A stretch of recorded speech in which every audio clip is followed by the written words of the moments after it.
Hey, here we are, second day of the new year. I hope everyone's new year was good so far. Mine certainly was. Um, so welcome. I think I'm gonna wait a few minutes from viewers to show up. I'm going to continue with that. Well, actually, I'm going to begin that Northrop Frye essay on myth and stories and society and all kind of stuff. It's called The Critical Path. And today I'm just gonna, he's gonna lay the, we're gonna talk about stories. We're gonna talk about some different types of stories. And one of those types are types that we call myths. So we're gonna talk about two main types of myths that show up as we study Western history. And I'm gonna try to lay the foundation for those two because they're gonna become kind of the backbone of everything else that he talks about in this essay and everything that we're going to talk about.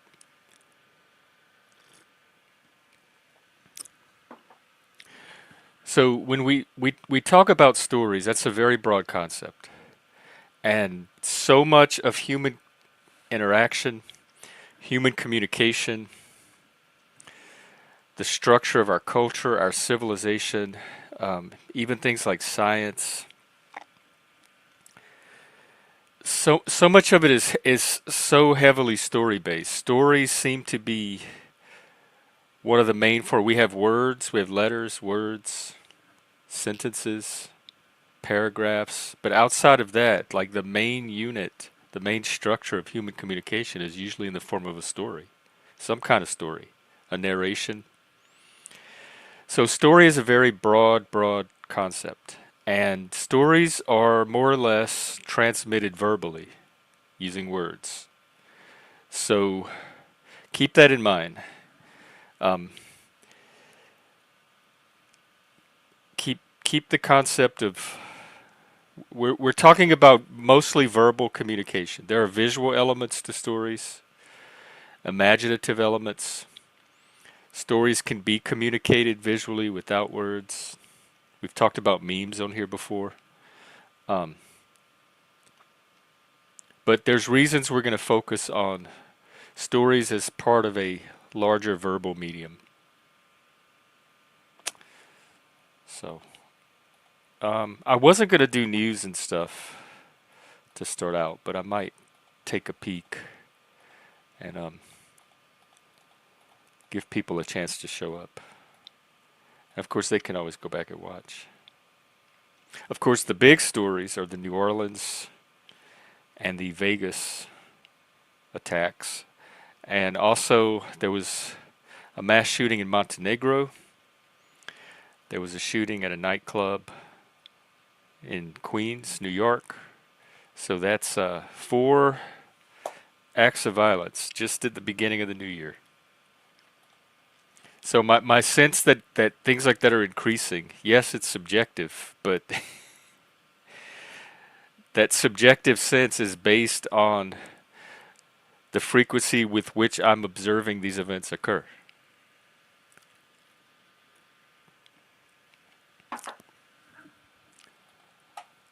So there. Outside of that, I didn't see much more in the news.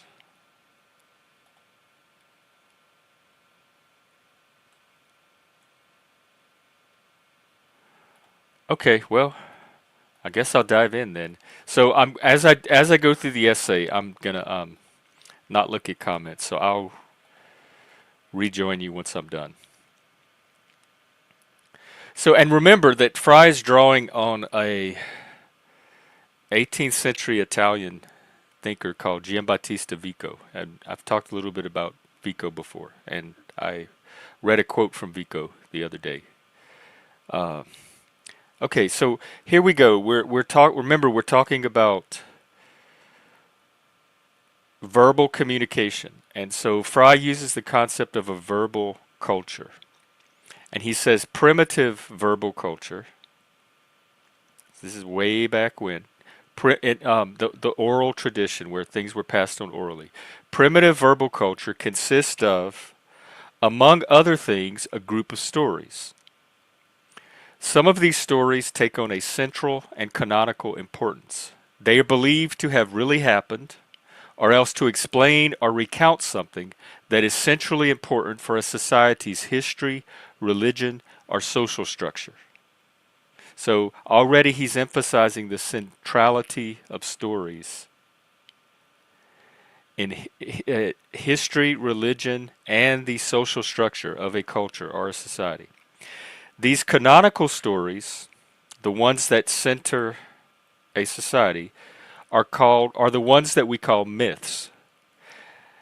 They are similar in literary form to folktales and legends, but have a more specialized social function. So already we have several types of stories. We have the type he's calling myth, which tends to center a group, a community, a society, and we have these other forms that he calls folktales and legends. And he says myth has a very specialized social function. So we're looking at the social functions of stories. Because of this function, myths tend to take root in a specific culture and to stick together to form a mythology, whereas folk tales lead a more nomadic existence, traveling over the world, interchanging themes and motifs. So myths, the individual stories he's calling myths that become central to a culture, um, as they aggregate into these larger narrative forms and structures, that's what he's calling mythology. So a myth is an individual story, and a cluster of myths that are kind of all linked together um, in this same kind of matrix of meaning, he's calling a mythology. And when I think about what he says about folk tales and legends, how they kind of travel all over the place and they collect and exchange different themes and motifs. I think about a lot of the gossip that comes from social media. I think maybe conspiracy stories, what Joe calls ghost stories, or maybe a form of modern folktale. They seem to travel and wander and exchange content, exchange themes, exchange motifs. Much more. Well, we'll talk about that later because I do think some conspiracy theories centralize, and a community and culture forms around them. But I think a lot of conspiracy theories and social media narratives, what I call internet gossip, um, seems more akin to folktale than mythology. Okay, he says once a mythology is formed, once you have enough stories collected together to form a mythology, a temenos, or magic circle, is drawn around a culture, and its literature develops historically within a limited orbit of language, reference, allusion, beliefs, transmitted and shared traditions. So when you have a collection of stories large enough to begin to center a culture or a community and have a culture develop within and around those stories and use those stories in their communication to give meaning and to transmit meaning, they start to kind of close off around that culture. As a culture develops, its mythology tends to become encyclopedic, expanding into a total myth covering a society's view of its past, present, and future, its relation to its gods and its neighbors, its traditions, its social and religious duties, and its ultimate destiny.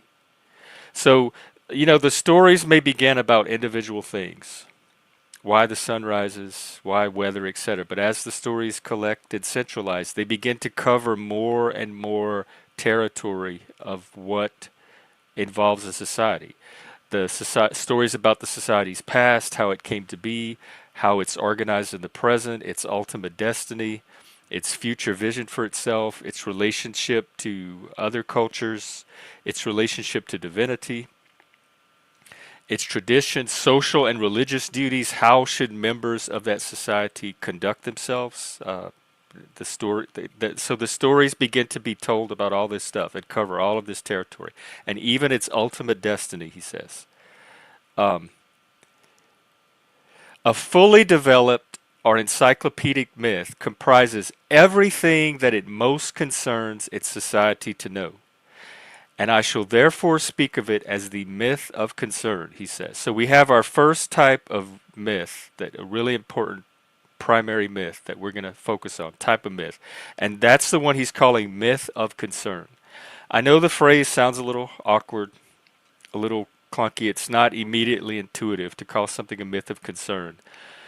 The concept of concern comes from a theologian named Paul Tillich. He was a Christian existentialist, and he had this concept that everybody is more or less in some sense religious, and everybody is concerned. What he calls ultimate concern. Everyone is concerned about something in their life that they rate place as more important than something else. So for a lot of religious people, that something is God. But for non-religious people, it could be a person, an idea, a vocation, one's art, children, etc. So there's something in everybody's life that holds the same place that God would hold for a religious person. That they have that concerns that person and kind of gives them a focal point for their individual life. So he's drawing the idea of concern from this Paul Tillich guy. So myths of concern, and remember, myths grow and develop and enlarge and expand and you have a whole society and culture that's participating in this process and growing along with the myth. So when it becomes large enough to comprise everything that concerns a society, law, religion, history, traditions, etc. He calls that a myth of concern. You're dealing with a myth of concern at that point. And myths of concern have a social purpose. Their purpose is mostly to hold a society together. They are the stories that hold a group of people together. That's their main function. The myth of concern exists to hold society together so far as words can help to do this. For the myth of concern, truth and reality are not directly connected with reasoning or evidence, but are socially established. They're story-based, they're narrative-based, they're established by stories. So I've talked before about the two different types of truths, at least two. The scientific type and the kind of social type or meaning type. The kind of truths that these myths of concern establish are more of the meaning type. They're the truths about society, the truths about individuals, the truths about the relationships between the individual and society. And that's not anything science can tell you. That's something that the members of that society have to determine for themselves and kind of just agree on collectively. And the stories help to express and solidify those truths. So in the myth of concern, a truth is socially established. Remember that. It's going to be a very important point. What is true for concern is what society does and believes in response to authority.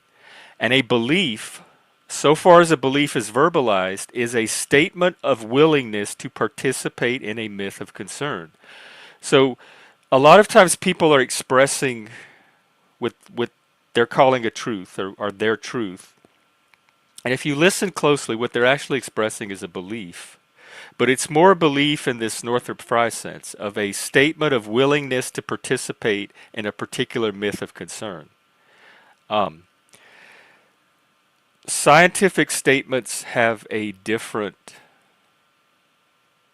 purpose and construction to them than these beliefs, these myth of concern type truths or beliefs. So when a belief is verbalized, it becomes a statement of participation in a myth of concern. So if you can start to kind of hear beliefs with that ear, and somebody's just expressing or signaling the particular myth of concern that they are choosing to participate in or that they have adopted for themselves, more than they're expressing any kind of correspondent truth about the universe.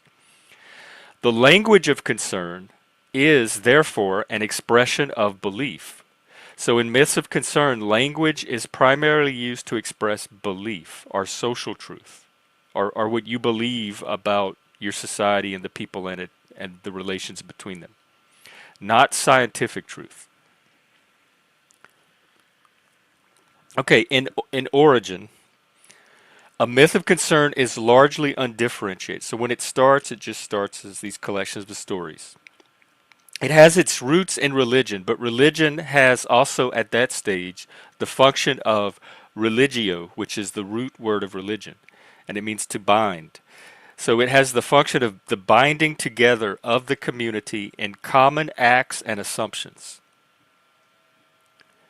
So it's just the assumptions and the behavior that results from those assumptions that kind of keep a society together. It is only later that the myth of concern tends to limit itself to a more specific religious area as other aspects of the culture become more secularized.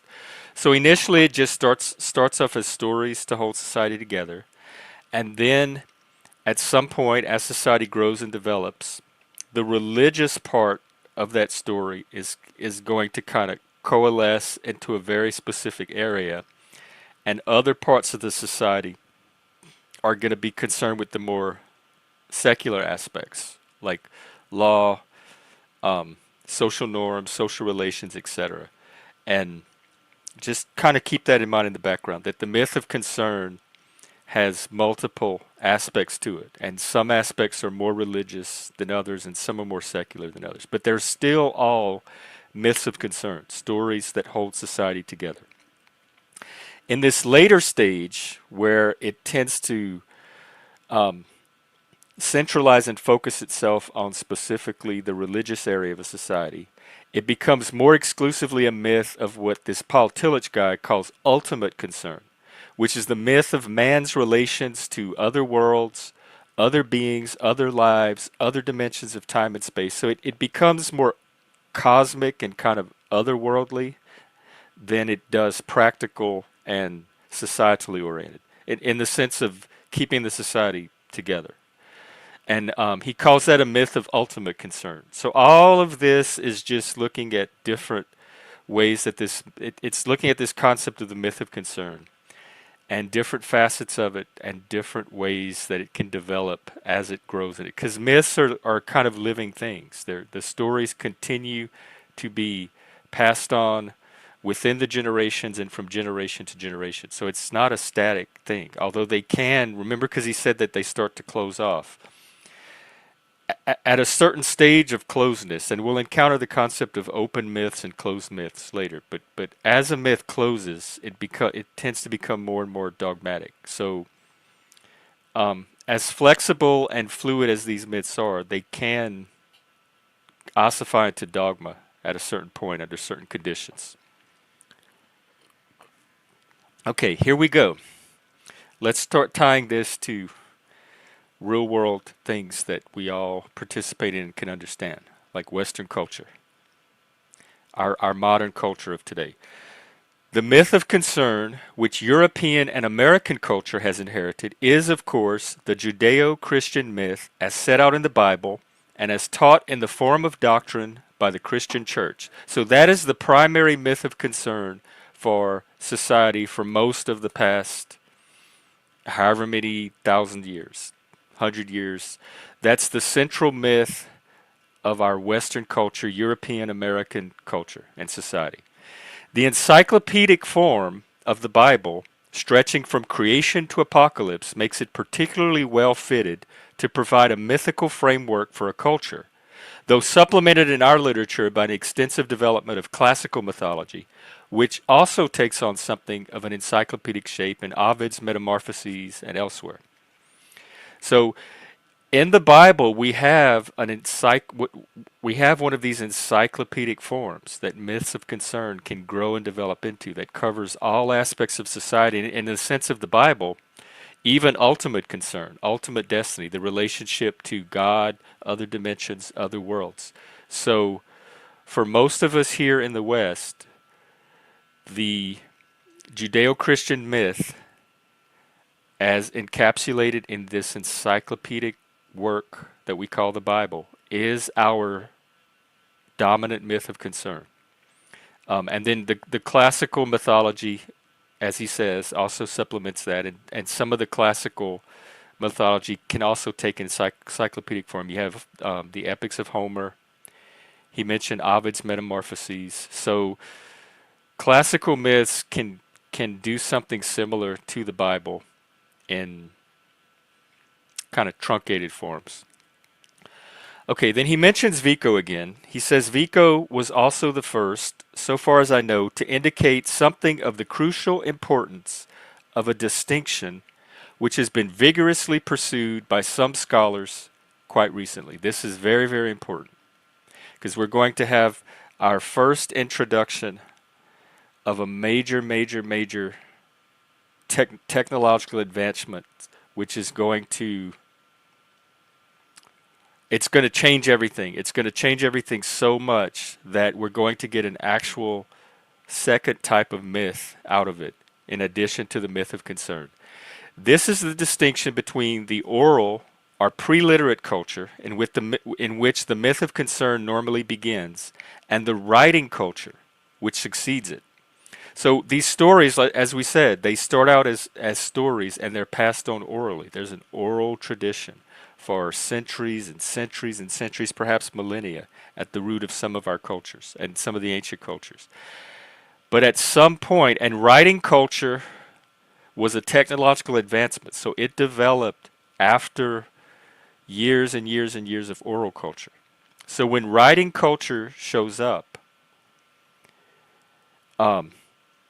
we have kind of our first real fundamental change in how our stories begin to work. An oral culture depends on memory, and consequently it also depends mainly on verse, the simplest and most memorable way of conventionalizing the rhythm of speech. In oral culture, mythology and literature are almost coterminous. The teachers of the myths are the poets or people with skills akin to the poetic, who survive in legend or history as bards, prophets, religious teachers, or culture heroes of various kinds. So in an oral culture, it's passed down orally, and you have certain teachers, artists, rhapsodes, prophets, people that are skilled and it usually takes the form of verse, because verse is easy to remember and easy to put into a form that's transmissible through the generations. So passing on stories orally and passing on culture orally requires different techniques than passing on stories through text and writing, which allowed a different way of passing stories on to develop. With the writing culture, prose develops, and the continuity of prose enables philosophy to take form as a mode of thought articulated by logic and dialectic. There's several books that I have that go into great detail on the transition from oral tradition to the written tradition and the impact that it had on the development of Western culture. What written text essentially, because remember, oral tradition was passed on through performance. You had to be present to hear the stories. So everything was conducted in real time. There wasn't really a way to capture the experience and take it home and study it later. You had to rely on absorbing the experience in the moment and then your memory from that point on, and then passing it on through others through the same process. What writing allowed you to do was capture the story in a form that didn't require a performance to pass it on. And you had it, of course, back then this was in the form of scrolls. So you had scrolls of stories that you can then, as an individual in the privacy of your own environment, you could study the stories, you could compare multiple stories at once, you could see patterns and connections between stories that you don't necessarily catch when you're attending the individual performance of a single story. So just the fact that you now had the ability to capture a story in a form that kind of freezes it and allows you to study it I don't want to say more objectively, but in a different way than if you were listening to a performance that was only a single unrepeatable event. So just kind of get a sense of what the technology of writing made possible and how intellectual culture might develop, and in all culture actually might develop from this ability of writing to change how we absorb the stories that are important to a society. So he says, and it's a mode of thought articulated by logic and dialectic because you can now apply reason to the stories in a way that you couldn't necessarily when it was individual performance. He says, similarly, history detaches itself from epic and gradually becomes the study of what actually occurred. Further, as a writing culture is usually a counting and measuring culture as well, scientific and mathematical procedures form part of the same change in mental attitude. So, in addition to the writing and reading of stories, you have the development of numerical thinking, mathematics, scientific thinking that all kind of developed as one process as society shifted from an oral mode of transmission to a written mode of transmission. And well, we'll talk about that later. The mental habits brought in by a writing and measuring culture are very different from those of concern. So the requirements and the techniques that developed in response to this technology of writing and the abilities that it enabled also brought our God, how do I want to say this? Um, when you're taking this approach, this written approach to stories, there's going to be certain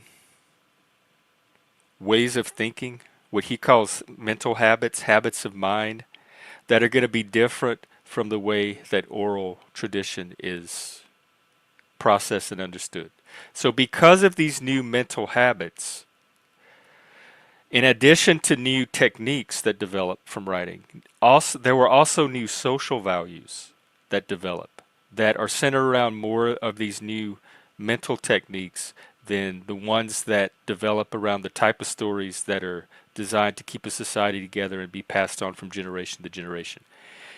Okay, he says here the driving forces binding society together have relaxed somewhat, and man may think of himself not only as forming a part of a community, but also as confronting an objective world or order of nature. So the individuals that are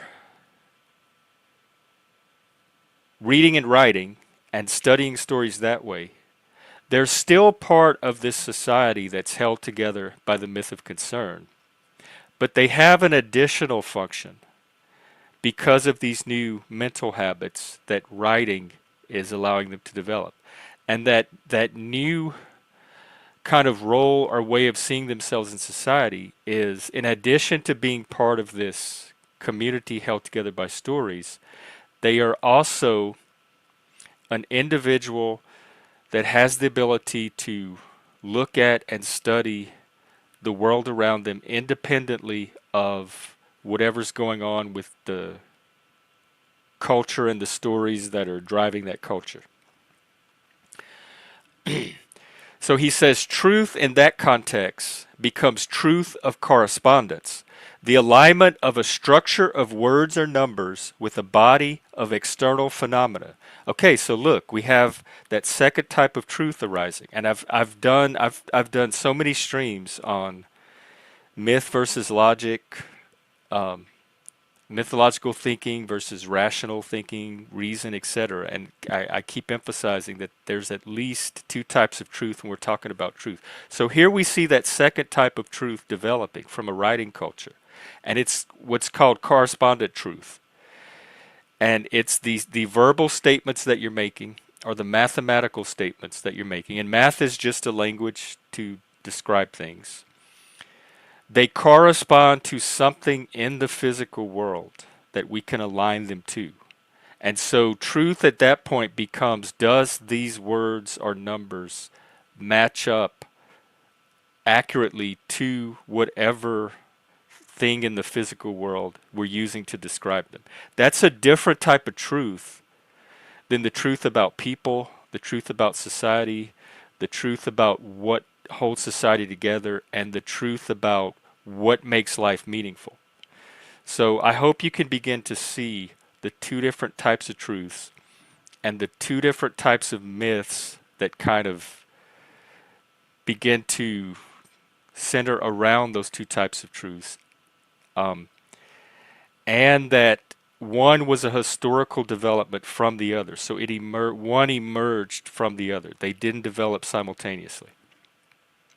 He says such ideas as knowledge for its own sake are Aristotle's axiom that all men by nature desire to know are luxuries depending on the existence of written documents. So even basic ideas like that we take for granted, you couldn't even have before you had written documents. None of those ideas would make sense before you had a writing culture and written text to base knowledge for its own sake or the desire to know on. He says it is clear that this approach to truth and reality tends to individualize a culture, to make the philosopher, the scientist, the poet individually masters of a specialized craft. The normal tendency of truth of correspondence is non-mythical. It's appealing not directly to concern, but to impersonal evidence and verification. So it's a different type of truth. It's looking at a different aspect of reality, and it requires different forms of validation than the social concern-oriented type of truth. The mental attitudes it develops, however, which include objectivity, and more in the sense of you're looking at something outside of yourself that you can communicate to other people and they can look and see more or less the same thing. So we can all agree, like, there's a sun in the sky. We see this big glowing ball in the sky. Objectivity, suspension of judgment, like not knowing. It's okay to be faced with unknowns. It's okay to not know. Tolerance and respect for the individual. So the mental attitudes it develops, objectivity, suspension of judgment, tolerance, and respect for the individual, become social attitudes as well and consolidate around a central relationship to society. Again, that the mental habits that this form of inquiry into truth develop also become social values. The verbal expression of concern for these attitudes, he says, I shall call the myth of freedom.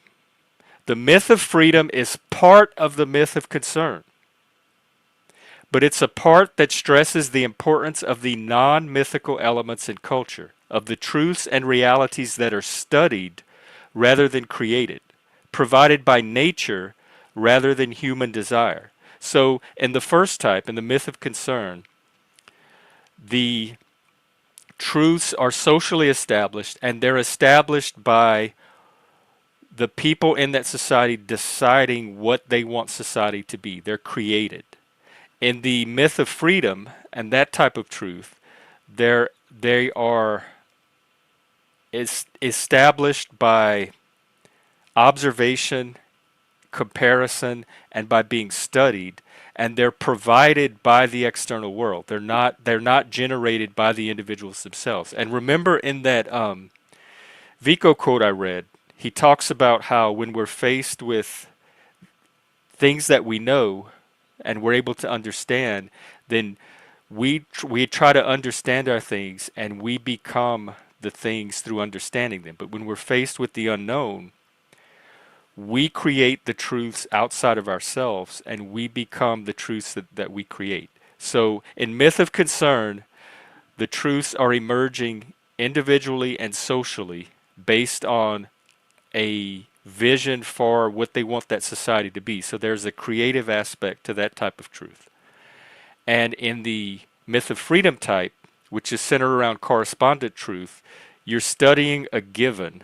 So you're not studying something you create, but you're studying something that it's assumed is knowable and understandable, and um, hang on one sec. And truth is arrived at through empiricism and reason and observation rather than by what you desire that truth to be because of the effect or the meaning it provides for society. So this myth of freedom, he says, refers to the safeguarding of certain social values not directly connected with the myth of concern, such as the tolerance of opinion which dissents from it. So the myth of freedom, he says, constitutes the liberal element in society, thus freedom, the word liberal and freedom, as the myth of concern constitutes the conservative one. And those who hold it are unlikely to form a much larger group than an educated minority. To form the community as a whole is not the function of the myth of freedom. It has to find its place in and come to terms with the society of which it forms a part. Its relation to that society is symbiotic, or in times of deep conflict, sometimes regarded as parasitic. So the modern form of the myth of freedom that we have is, of course, the scientific worldview and the scientific method and scientific technique. So science cannot tell us how to form society. It cannot tell us what our ethics are or should be, what our morals are or should be. All of that has to come from the myth of freedom. From the myth of concern, from this socially oriented, story-based myth. The myth of science, wherever you're doing science, you're still part of a larger society that's formed by a myth of concern. So the myth of freedom is participated in often by a subset of that society, and usually an educated subset, because you have to be educated into the techniques that the myth of freedom is based on. And you have to be literate. You have to be able to read and write. You have to be able to think. You have to be able to understand math and do numbers. So that's going to kind of limit the amount of people in any one given society that are able to participate in this myth of freedom and study the particular types of truths that relate to the external world and how it works. But you still have to accommodate yourself and somehow become part of or integrate the larger society. I guess you could isolate in an academy or a lab and do science the rest of your life, but to be a healthy, whole human being as part of a community, you have to somehow integrate yourself into this larger myth of concern that the non-scientific people are participating in. He's okay. Now this is important, and then we'll stop here for today. In the ancient in the ancient world, Greek culture made the transition to writing and to the mental habits of writing with fair completeness as far as its minority of cultural leaders was concerned. Modern thinking, modern logic, the modern scientific orientation developed historically in classical Greece. We've talked about the pre-Socratics, the Ionian natural philosophers, the sophists, and then Socrates and Plato and Aristotle. Socrates kind of arose in reaction to the sophists to try to stabilize the relativity of their concept of truth, which was story-based. It's whoever could persuade and tell the best story got to determine truth was whatever you could convince people the truth was. And Socrates was looking for some higher standard to reference truth against that kind of removed it from the pitfalls of the relativistic stance that the sophists brought to it. And then, of course, Plato took that mission and carried it even further into the transcendent forms. And then Aristotle developed logic, and formal logic was systematized by Aristotle. So Greek culture advanced this second type of thinking and this myth of freedom further than any other culture at that time in the past. The result is that the scientific, philosophical, mathematical, and historical presuppositions of Western culture come mainly from the Greeks. They have a very specific historical origin. Science, philosophy, math, history, And all of the assumptions, the working assumptions that people working in those fields today use were more or less derived from the Greeks, from a very specific culture and place and time. Our whole liberal tradition in education, as the etymology of the word academic shows, is essentially of Greek origin. The Greeks had what's called the paideia, um, and eventually the trivium and the quadrivium in Latin, and it was a set of subjects that all Greeks studied. A parallel shift to writing in prose took place in Hebrew culture around the time of the Deuteronomic reform, which transformed a mass of legends and oracles into a sacred book written mainly in prose. So again, you have a collection of oral stories in Hebrew culture, which is where our main myth of concern comes from. You have this mass of oral stories and legends also put into written form around a certain time. But the prose of the Old Testament maintains a much closer link with the oral tradition. Philosophy within the biblical canon still retains its primitive connection with proverb and oracle. Biblical history is at no time clearly separable from legend or historical reminiscence. So it didn't have the same kind of development that it had in Greece. And the whatever myth of freedom is in the Bible kind of stayed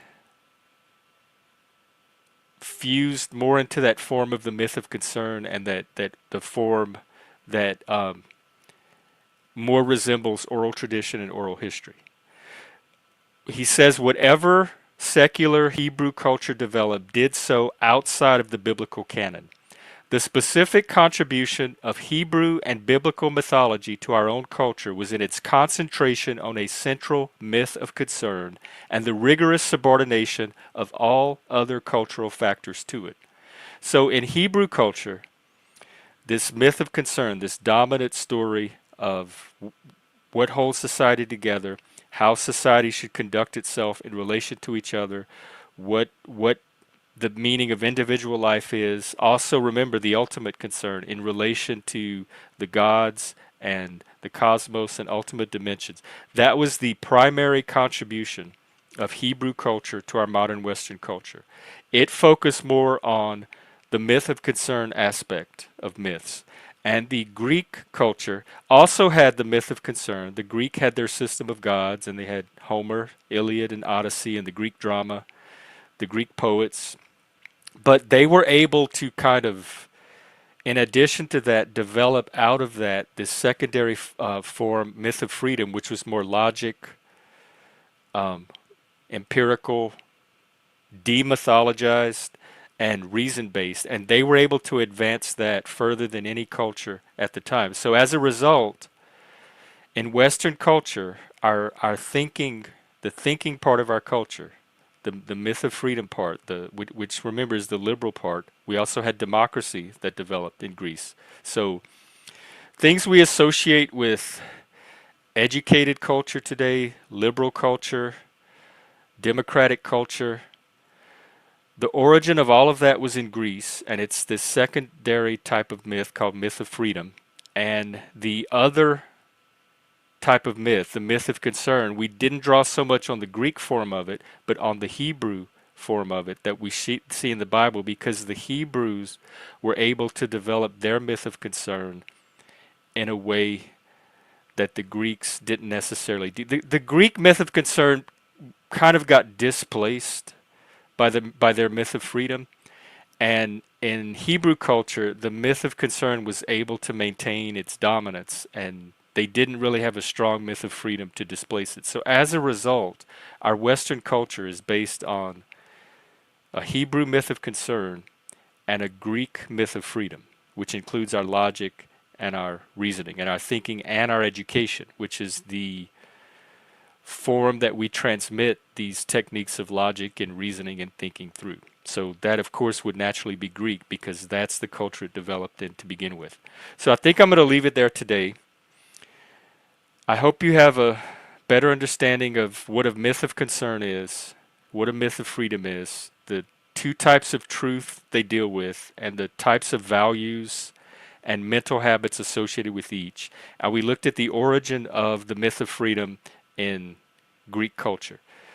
So next time I do this will probably be tomorrow, and we're going to look more at the Hebraic, Judaic, and Christian side of this myth of concern and its historical development, and look more at some of the facets and attributes of it. Okay, I'm going to close this down for now, and I'm going to catch up on comments, pop the link in, and we will get our panel started. Wow, I went way longer today than I expected. But this is, these concepts were too important to try to break up. I had to make sure I at least got these two types of myths down today. And then this gives us a foundation to build from there. So as we move through this essay, we're going to see more and more how the myth of concern, the specific one derived from Judeo-Christian culture, and this myth of freedom, which in the modern world is the scientific worldview, we're going to see how kind of science and religion or religious or mythological culture kind of interplay throughout the ages, and where they meet and the tensions between them and where they clash in modern culture. Because modern culture, there's no longer just a single myth of concern. There are several. And we can see that in the several narratives that get generated as people make their way through the digital world and social media. So we're going to see if we can identify the current myths of concern that are operative and clarify more specifically the use and value of our myth of freedom, which is the scientific myth, our paradigm. Okay, let's see. We have Mr. Axis Rat Blood. Hello, sir. Jeff, good to see you again. How are you?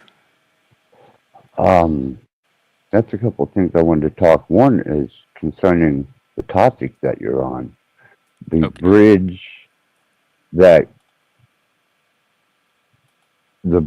brings sorcery, science, metaphysics, spirituality, and stone cold factual technology together. They're not by any shapes or means separate.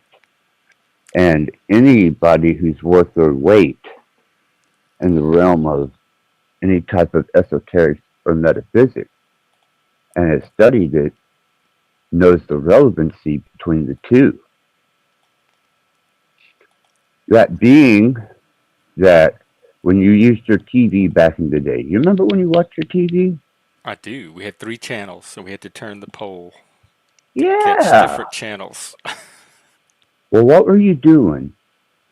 You were capturing something they had discovered, something that could carry an airwave signal of television and the frequency that it sent off. When you start looking at it that way and you take a step forward to the beginning of computers and you had the introduction of the internet, well, you kind of advanced that. And then whenever you had laptops, cell phones, well, not only did you have a technology that would be, if you didn't know how to tap into it, considered the same as tapping into resources of metaphysics, and it also has this peculiar little catch. One, they have told you where to take your eyes. Television, computer monitors, your cell phone. So they blinded you to your environment by these things. Then I thought everybody in these chat rooms was deaf. So I was being courteous to them by responding to them. And then I realized, shit, these people don't have a voice. And I thought, deaf, blind, and you know what comes after that? Mute. Dumb. Oh yeah, that. Yeah, deaf, dumb, and blind. And they give you a little scry mirror and a Ouija board on each of your devices, and you allow it to ease its way into your life and into society, and it becomes a standard and a norm because you're getting used to it as it implements itself further upon you. And that is a form of esoteric energy in motion. By diversifying two states of things into one, such as diverse threading within a clothes instead of 100% cotton, um, basically your electronics. All these things are a combination of natural things manipulated, brought together, and created as a technology. Well, it's no different than the alchemist trying to turn lead into gold. It's just that they succeeded with this. And they showed you a long time ago where to put your eyeballs so you don't see anything else. And then they feed you the information they want you to have. And then they gave you, I'm sure you remember the old phones, got the pictures that you had to text with, push the button The three what? times. The old phones, the old flip phones, where you tried to Oh yeah, text no, I it. never had a flip phone. Okay, well, you had to push, like, if you wanted a letter, there was usually three letters assigned to each Oh, I number. hated the. Oh God, yeah. Oh, No, yeah, but I guess what they hated taught those. you to do? They Yeah, I never taught had one of you those. to shut your mouth, be quiet, and text. Lose your voice. And guess what all that has done to society? Duh, made them You think dumb. it's made us dumber? What do I you don't know. think? I don't know. When I zoom around the panelverse, I don't. I don't get the idea people have stopped using their voice.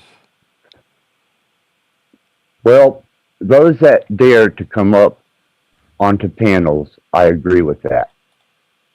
At least they are innovative and they dare to put themselves in a state of potential ridicule, ostracization, um, insult, attack, and more power to them because I have no problem with that. People that come up on chat or off of the chat into the panel, at least they're showing they have a voice.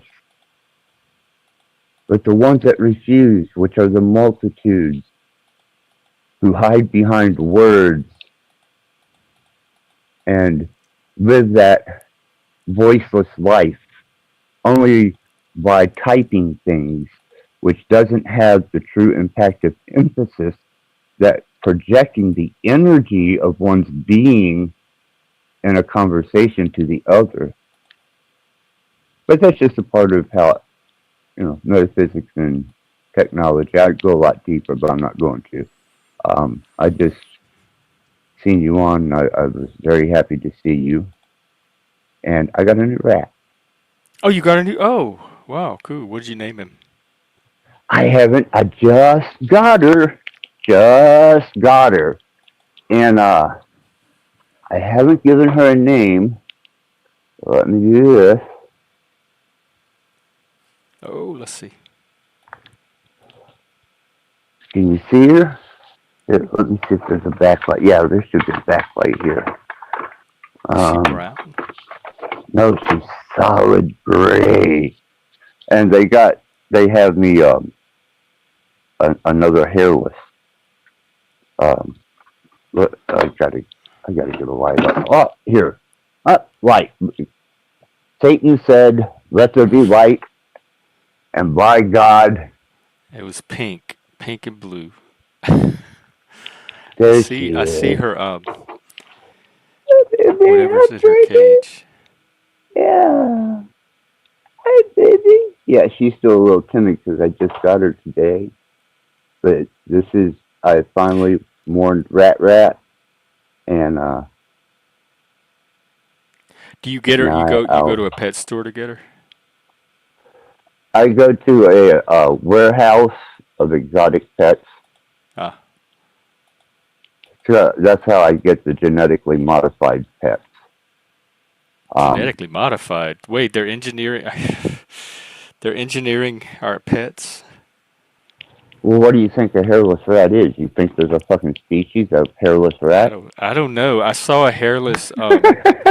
What do you call it? Cat? Was it hamster? Have you seen the hairless hamsters? And people put them in Yes. little costumes. Yeah, and hairless cats, and they're bred into a state of hairlessness. Um, Dr. Evil had one on Austin Powers. Oh yeah, Um, Mr. Biggles. yeah, and the hairless rat was a laboratory rat that they used to not have to pluck the fur off of the skin when they were doing research on the skin. And it became a thing. But this little baby here has hair, though they do have my hairless ones on order. And I think I think they're going to go ahead and because I can have. I want to. I'm going to go ahead and I've got a timber rattler coming. Oh, So yeah, I'm excited as fuck. well, you sound well too. I'm not. Oh, I'm really not, Jeff. No, I'm personifying a image that is a positive one for the sake of your channel because I don't want to come here to dump on you, oh, and that's sometimes what I do. Is I have a tendency to dump on you, but I am willing to give you some money to tolerate me for. um, wow. I need to find a way to exploit that if that's what people are willing to pay for. I think I could make a killing on that market. Oh, looks like we lost him. Yeah, thinking about the technology thing. My life would be very, very different without TV, without radio, without internet. Like, I mean, even books are a form of technology, but society was kind of stabilized at the level of books for a long while.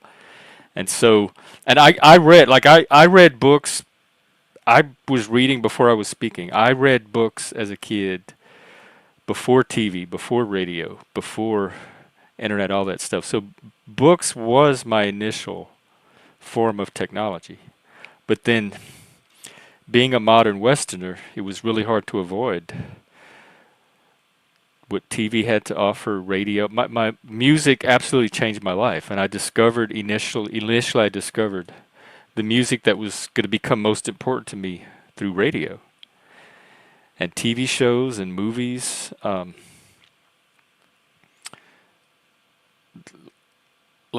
The TV shows I watched as a kid were hero oriented shows. It was Batman, Spider Man, the Super Friends. Like it was all hero mythologies, hero myths, and also things like $6 Million Man, Dukes of Hazards, so detective type stuff. Um, of course, books I was reading Hardy Boy, Nancy Drew stuff too, so I was still getting the same type of story, but the content was just in a different form through TV. Hey, welcome Uh, back. yeah, it's a long story about how they're fucking with me, um, and my ability to get any type of message across or communicate. But anyhow, I wanted to let you know that you are much appreciated as usual. I won't interrupt this stream with my indignant behavior and shortcomings, but Well, why not? Everybody else does. You're not interrupting anything. anyhow, I when I as soon as I leave this stream, I'm gonna make sure that you're compensated for my visit. I'm going to drop your channel. I noticed that you've been streaming a lot lately too. Here's Axis's channel. He also does panels and live streams pretty frequently. Yeah, I've been doing it every night, except for when I go through a 12-hour stream, I have to sleep the next day. Oh yeah, I know how, I know how that goes. Yeah. And my platform is open topic, non-judgmental. I don't allow trolls or indignant behavior and lack of courtesy will get you thrown off.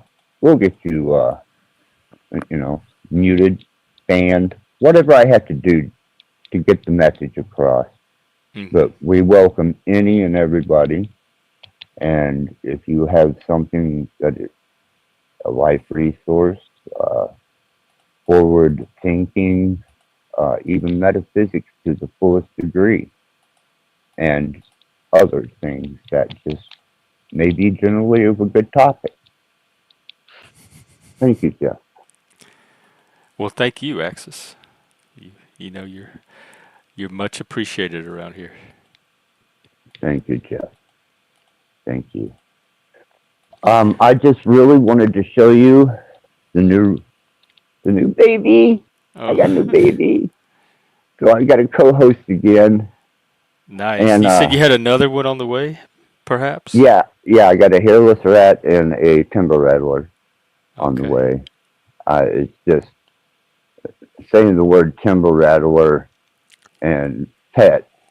People on the shallow end of YouTube are going to project. Yeah, just make sure you don't put them in the same cage. Well, that's right. Are they But devenomed when they come? no, Uh-oh. You gonna be no. careful?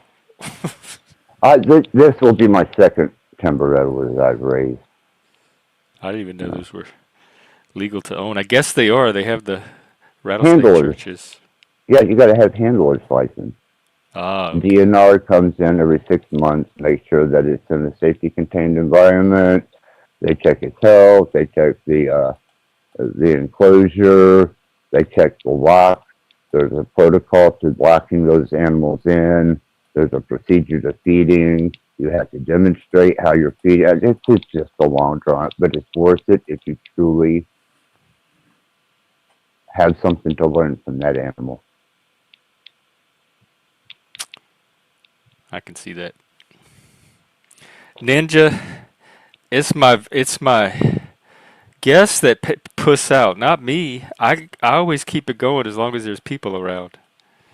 So blame it on them.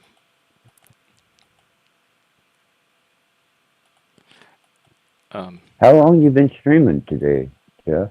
It looks like just what, an an hour. hour? Yeah, just an. Yeah. I did a topic earlier. So actually, this kind of streaming, I've only been going 15 to 20 minutes. Okay. Well, let me. If I get kicked from the stage, Jeff, thank you so much because I'm going to try and give you a little something, something. Oh well, I appreciate it. Thank you, Axis.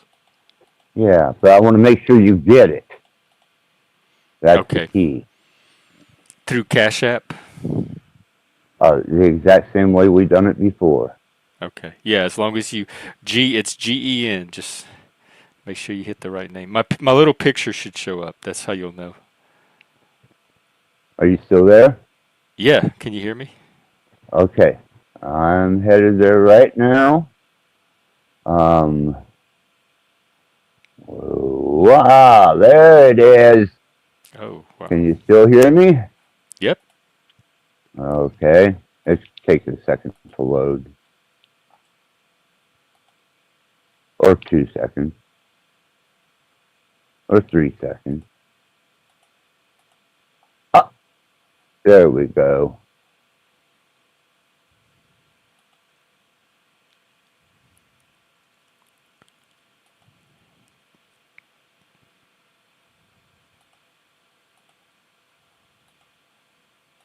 Oh yeah. Thank you, Kitty.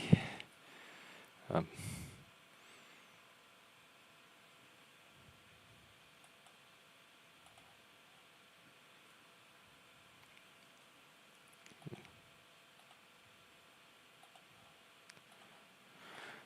all right, we're doing a test and see. Let's see. Kitties want to know if your avatar is set up by StreamYard settings. No, that was personal design. Thank you.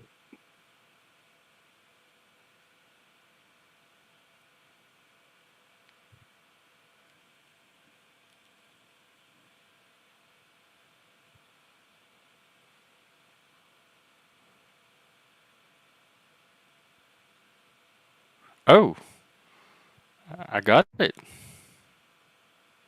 Very good.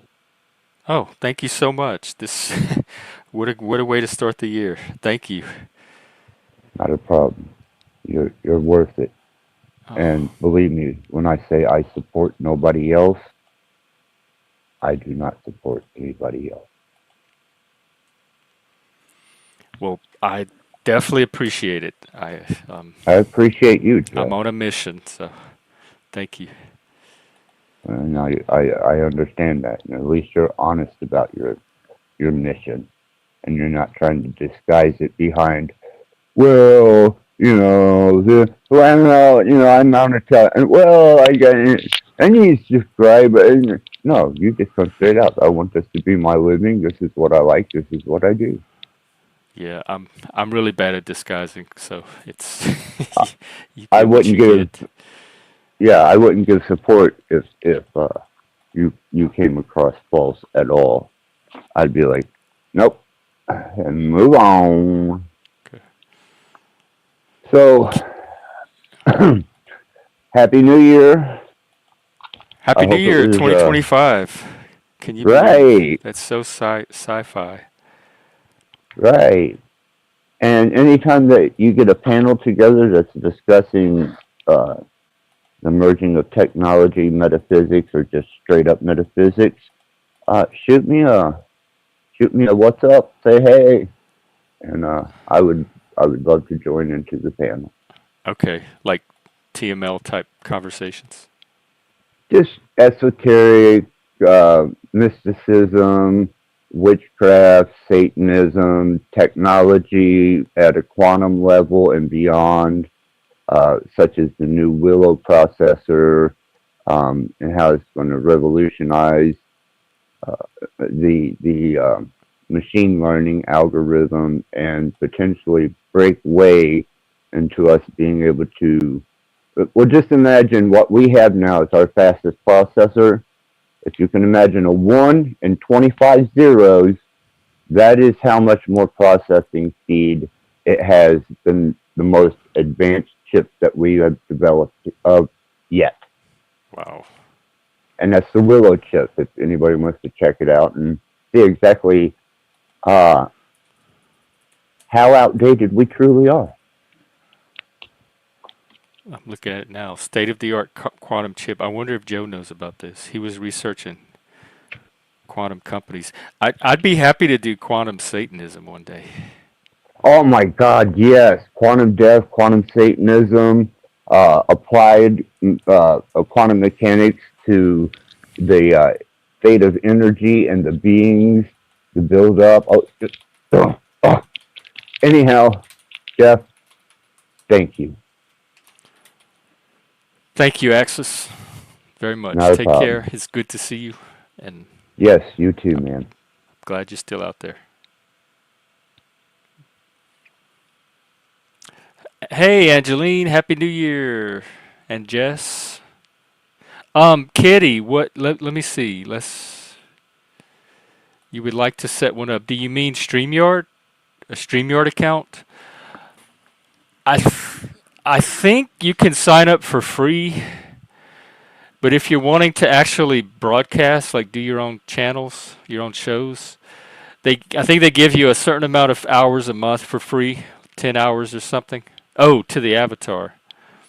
Um, yeah, StreamYard just lets you upload different avatars, and you can choose between them. Like, watch, I can switch mine out. This is the one I use when I do my evening streams. It's just a collection of. That was an old one I used to use. And I think anyone can get a StreamYard account, and you can go as a panelist on other people's streams. It's through the browser. I'm doing it through the browser. It's a website, but and the phone has an app, but people tell me that even on the phone, it's better to go through the browser than to try to use the phone app. That the phone app has issues with it that the browser doesn't. So even when I'm on my phone, I use the browser. And then you can upload, a collection of avatars and switch between them. And like animated effigy has these animated ones, but he goes through OBS.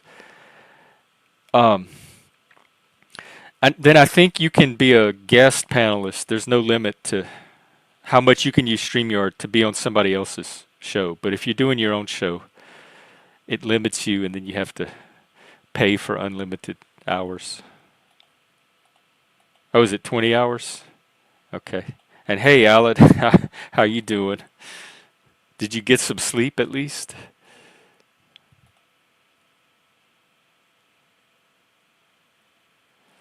I'm looking at this Willow chip. It's supposedly a quantum computing chip. I wonder how much it costs and what they're going to use it in.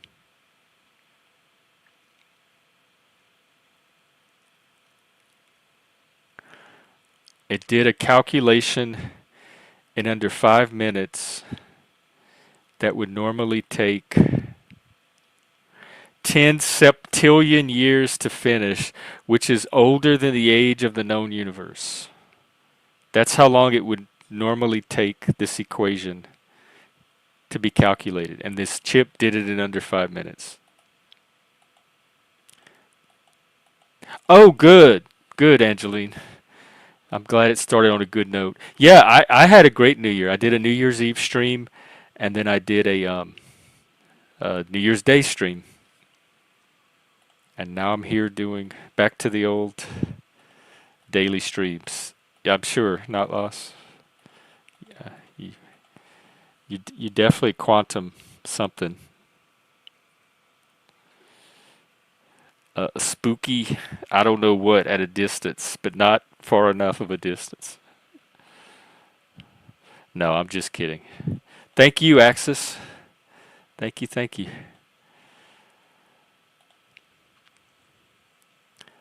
Okay, it's open panels, open panel, guys and girls and genders. All genders. We have all types here. Yeah, you were. Do you not remember? You were on the panel all night. You and Paul and Helena and Effigy, and you were coming in faint, like you were having trouble with your audio, and so we were having a hard time hearing you most of the night. And Paul had to keep translating. I think partly because of the audio, and partly because of your accent. No, you're not Laz. As much as I'm looking for a daddy, and as much as I would like to have some kind of quantum father out there, my whole world would shatter if I discovered it was you. Yeah, nice voice guy. And Helena is nice voice gal or lady or woman or girl, whatever they call themselves nowadays. She had the very nice, but she had polished. I would say she's polished, but she went to specific classes to have her voice polished, and it worked. And Effigy did the same thing. So if you want to talk real nice, um, you have to go learn to do that. I was in speech therapy as a kid, and this is as good as they were able to get me to do. So I don't think my voice is gonna get more polished than this. I did theater in high school too, but theater is you have to project. It's not your normal speaking voice. You using your voice in a different way. So I can do a theater character. I don't know. Do you think I could? She has a what? Pipe? Is that a sax? Saxy voice. Okay.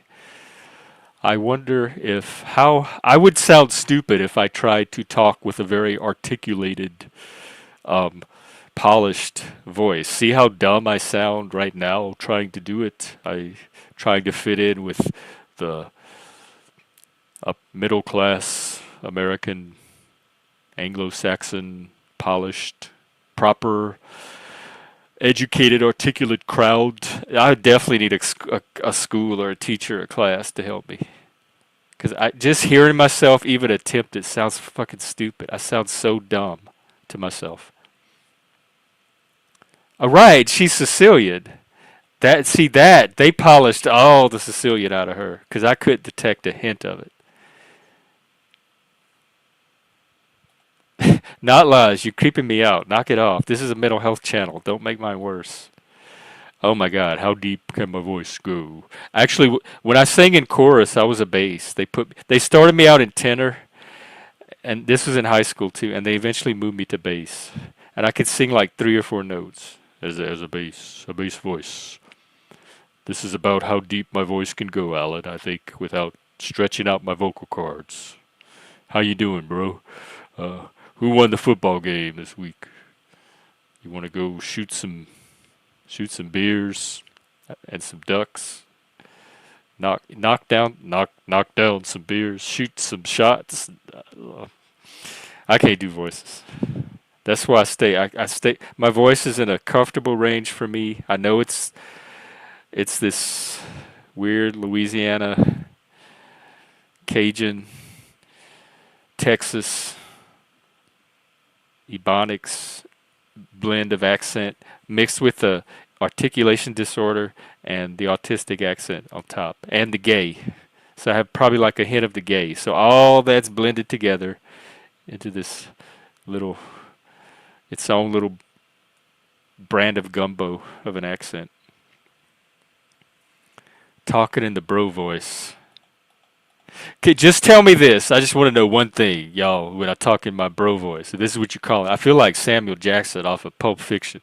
But anyway, when I talk in my bro voice, just tell me it. Tell me if, speaking of bro, midlife bro logic and I, when you compare our bro voices, just indulge me and flatter me and tell me that mine has the edge. That's all I want to know. I don't want to know that he has a better bro voice than I do. But also be honest. So if you have to lie, to be honest, that's okay. No spec.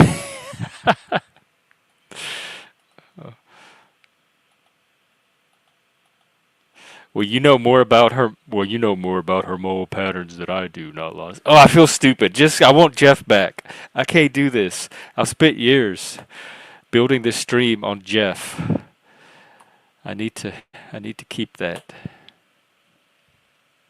Yeah, I didn't think it was either, Alan. A keg party.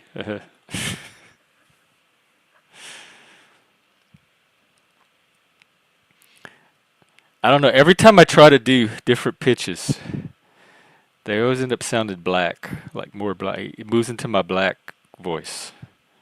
Because I grew up around black people. I have a black speech pattern of talking too. People tell me I sound black sometimes. Yeah, if anybody wants to come up, now's the time to do it. Because if I don't get a panel in the next few minutes, oh, I don't know. Can you fake? I don't know if you could fake that voice. He sounds Baltimore-ish, like he'd be from some kind of urban East Coast city. God, now have me all self-conscious about my voice. I've never liked my voice. You know how like you hear your voice on an answering machine or on a tape? Oh, I cringe hard when I hear my voice. In fact, when I first started streaming, I would watch back the podcast expecting me to not be able to bear the sound of my own voice. But it wasn't that bad, actually.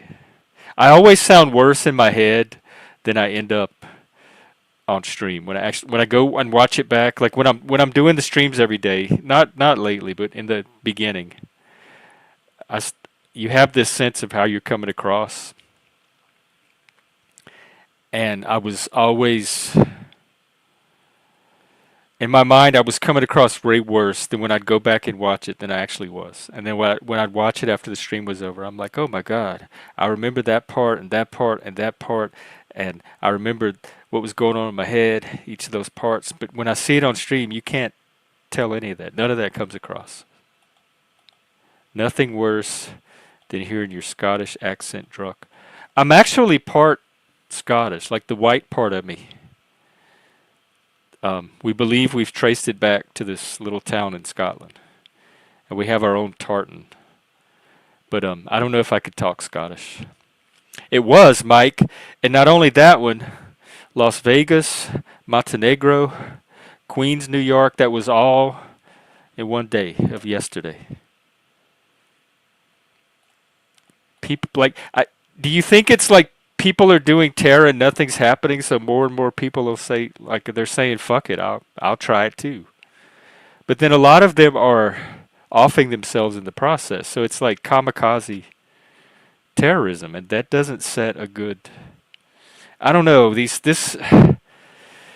I wish they'd come talk to me. This is mental health. If anybody is out there is thinking of violence or terrorism or um, ending yourself in the process,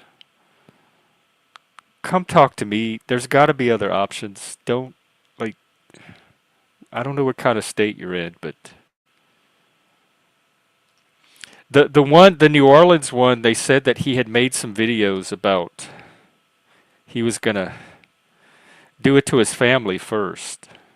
He had these plans to do something to his family, but then he shifted to like he got involved in ISIS, and he was looking he got radicalized, but he was having some personal issues before that, and the radicalization kind of channeled that toward this act of terrorism. But he was planning some kind of violence anyway in his personal life.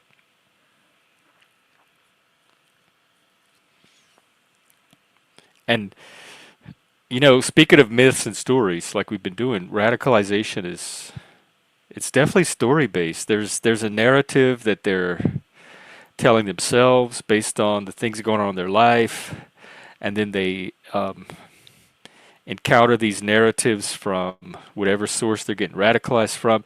And also, I guarantee when you dig into the pre-radicalization psyche of these people, in addition to the narrative, there's some choices there's some choices they are making in their life that are leading to the events and circumstances that are generating the narratives that are then being radicalized. So they're not making good choices to begin with. These are at the root, I think it's individuals for whatever reason making poor choices. And so what I'm becoming interested in really is the relationship between narrative, the stories we tell ourselves that we have going on in our head about things, even if involuntarily, and the choices we make in our lives.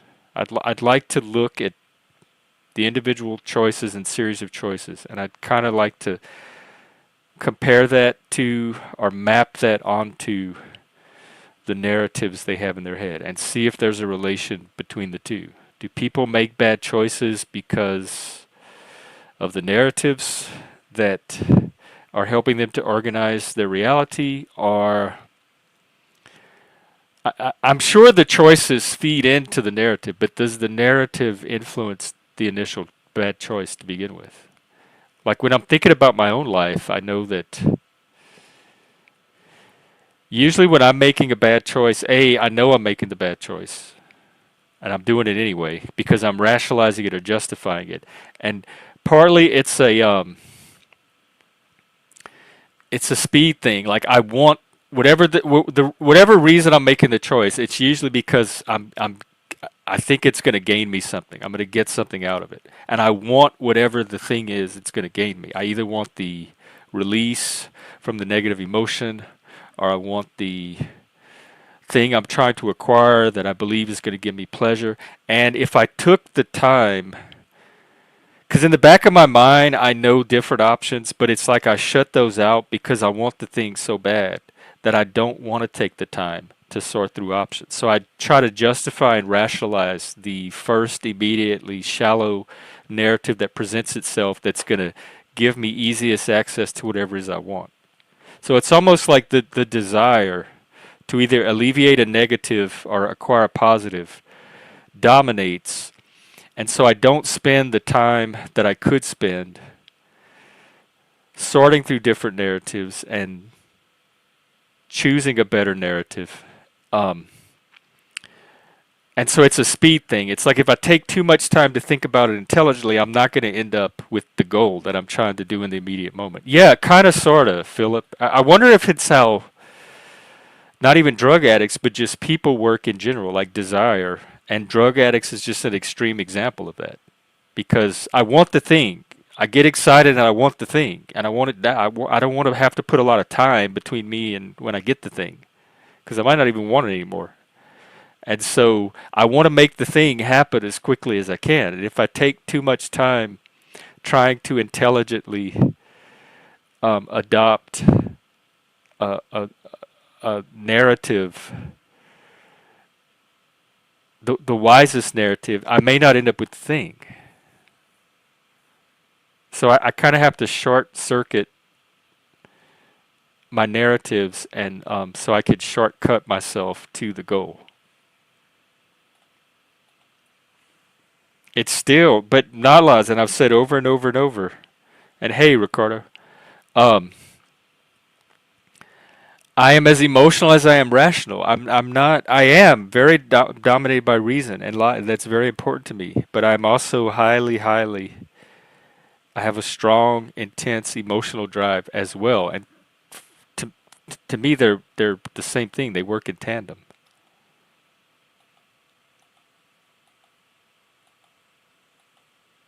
I don't know what you mean here.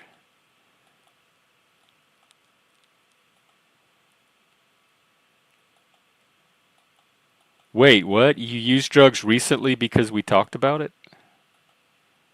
Like I influenced you to use drugs? I hope not. But you're also a grown man. I do know, like, I've been on streams before where they were smoking weed and talking about weed. And I decided, you know what? I want some weed. And I went and I got me some weed in response, which I would never have done if I had not been on the stream with the people talking about the weed. So I was exposed to the idea of smoking the weed, and watching other people do it made it really vivid for me. It brought it home. It gave it a sensual, sensory element. And then from that point on, it was harder and harder and harder to rationalize not doing the weed. And then I gave in and I did the weed. Um, this is months ago, not recent. But I could easily have not done the weed if I had put more time and effort into thinking through the narratives and the stories. Right. See, exactly. The fries. Perfect example. Oh, okay. My mistake. He was it was an example. Yes. You know how hard it is for me to be out and about and walk by the McDonald's and not stop for fries?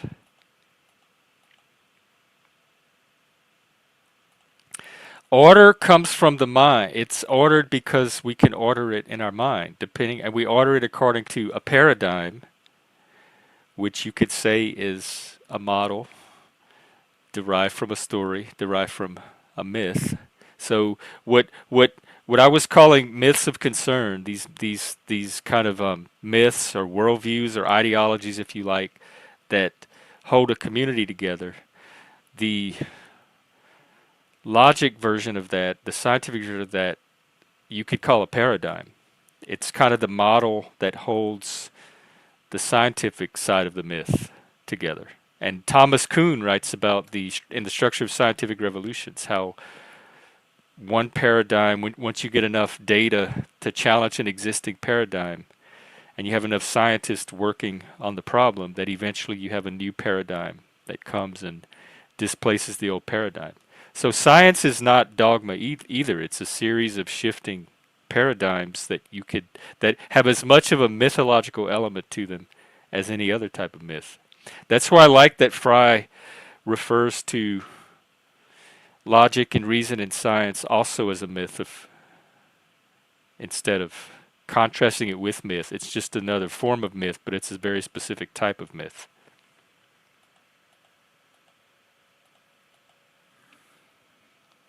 Um, yeah, maybe. Or it's like you know how like time works differently for people out in space than they do for people all on the same planet. I wonder if like certain levels of smartness, your ability to make sense is just out of sync with the ability of other people around you. So you're all making your own sense of the world, but the smart person's doing it in a different way or at a different rate than the other people. That creates that gap. But remember, I'm half retarded too. So believe it or not, all of you are making more sense of the world in some areas than even I am. I just wish I knew how to separate the two. Yeah, I'm the same way. I don't really do it. I do my coffee. That's my one vice. Oh yeah, right. Tickle the like button, or as Kitty says, bonk that bitch. Either one. And bonking that subscriber button is what really helps. And if you could get other people to bonk it, um, yeah. And to me, wisdom comes with experience. And I talked the other day when TML was on here that how he contrasted imagination with experience and and I agree with him. I think that's right. And like when you're young and a child and you have less experience, your world is mostly imagination. And as you go through life and encounter experience, it becomes more experience based than imagination based. And I think the wisdom part. In fact, I did a stream on it. What was the formula? Fuck, it was something like the difference between it and it was the difference between understanding and wisdom. And I think wisdom adds experience and judgment to understanding. So understanding is just I forgot the formula, but I remember it's when you add wisdom and experience. I mean experience and judgment to knowledge and understanding, you get wisdom. So it's that judgment and experience piece. Look who we have. Hello. Hey, Happy New Year. What have you been up to? not much. Our kids did a lot this New Year's, and I was kind of like the mom on edge, waiting to see if they needed me to call or needed to call me or anything. Oh, did they have a good Christmas? They did, yeah. We had lots of family this year, which we don't always have, so that was fun. See everybody. Everyone Oh, in my nice. family is introverts, so it's always interesting when we get together. Yeah. You had a good Christmas? I spent it here. We did a Christmas Eve, a Christmas Day, a New Year's Eve, and a New Year's Day stream. So That's awesome. I spent it with the community, and I had a wonderful time.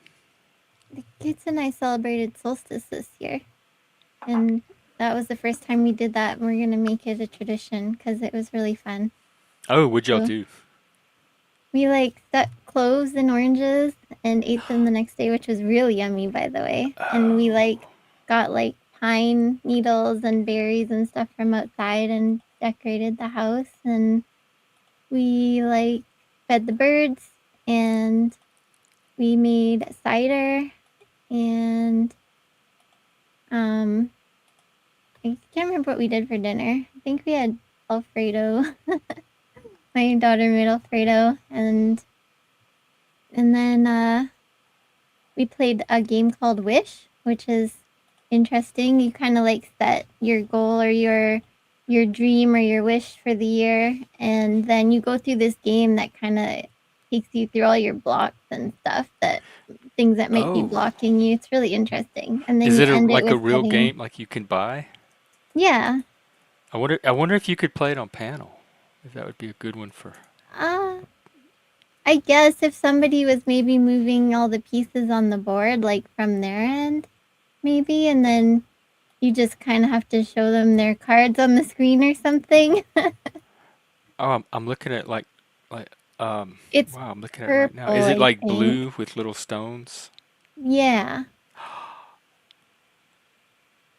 it's kind of cool. And at the end, you make uh, three achievable goals that you're going to do in the next, I think it was 2 weeks or something, to move towards your wish or something. Once you're done the game and you've gotten more clarity and all that stuff, it's really cool. Oh my God. I'm looking at it now. I want to play so bad. It's really good. Like I played a long time ago with old friend of mine, and then I was hooked. And I've been wanting one forever. It took me a few years to get my own, but I eventually got one. So I am happy. It takes a long time though, especially if you have lots of people. But I like it. It's worth it.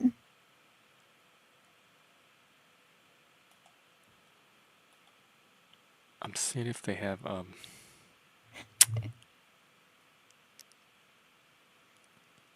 let's see. I might have found a simulator of it, but maybe Really? not. That'd be new. I Oh, they have the Wish game app. Oh yeah? Let's see. Yeah, it looks like oh. Yeah, they have it on an app. You could download it onto your phone. Huh. Well, that's definitely new to It me. looks like it's only for the iPhone though. Dang. What is with that? There's so much stuff that's only for iPhones. It makes me I know frustrated. a lot of them develop it for the iPhone first and then they adapt it to Android afterwards. Yeah. Are It you is positive, not loss. I want to play it because it has potential for like to use in personal growth. yeah. It can It be really helps you see your challenging though. patterns that hold you back. It can be frustrating though too if you keep hitting the same blocks until you like get it and then you're like, oh, okay, I can finally move on. So it is really good though. Is that from a movie? No, I don't think so.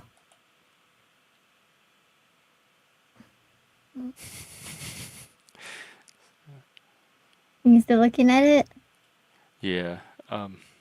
Do you have to order it from them or can you buy it at the store?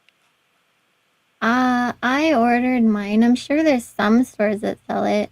There used to be a metaphysical store here that sold it, but then they stopped selling it, so I Oh, just had that's a good. to order Oh my it. God, $291. Oh, that's the deluxe pack. How much is just the normal game?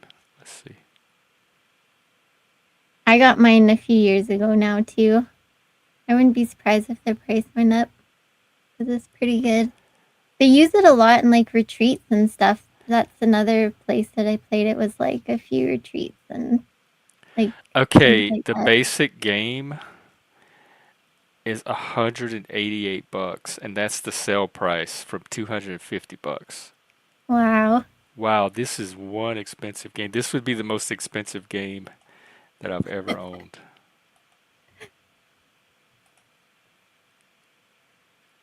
Yeah. It's something I had to work for. I love it.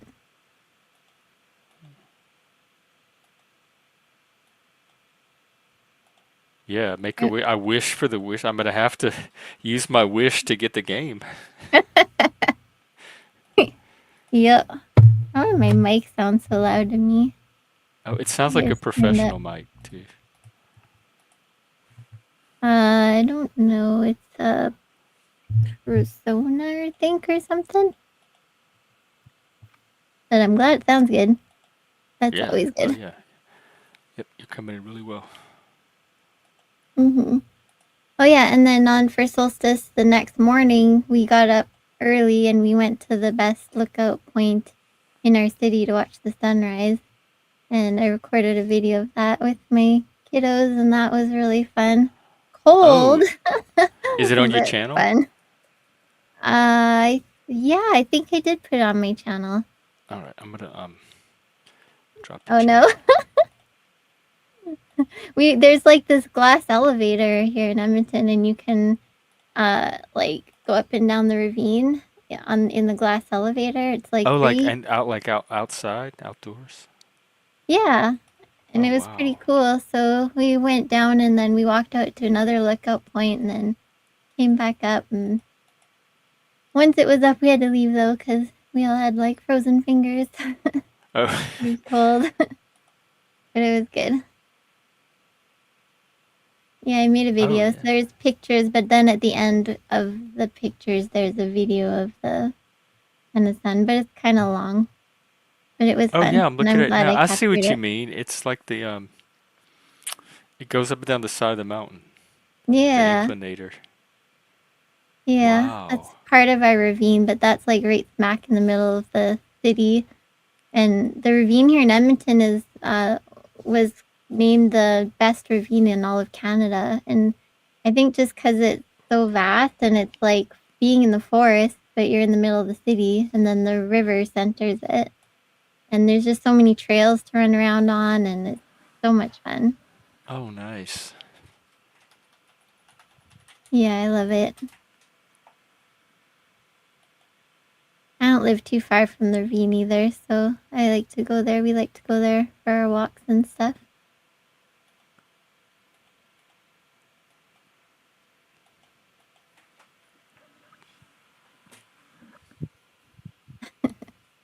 Canada's very pretty.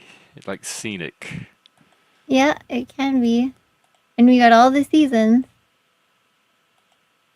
Ah. My favorite, like, just for visual is fall because we get so colorful in fall. Uh-huh. Like, all the different color leaves and crunching all the leaves is so much fun. So, it's always been my favorite time of year, although I don't like what comes after, but I Yeah, like I fall. saw the snow in the video. Look. Oh, yeah. And I'm looking down, I show a part where I'm looking down on the river, and it just looks like snowy ground because it's just frozen completely over with tons of snow on it. Doesn't look like the river at all. Oh.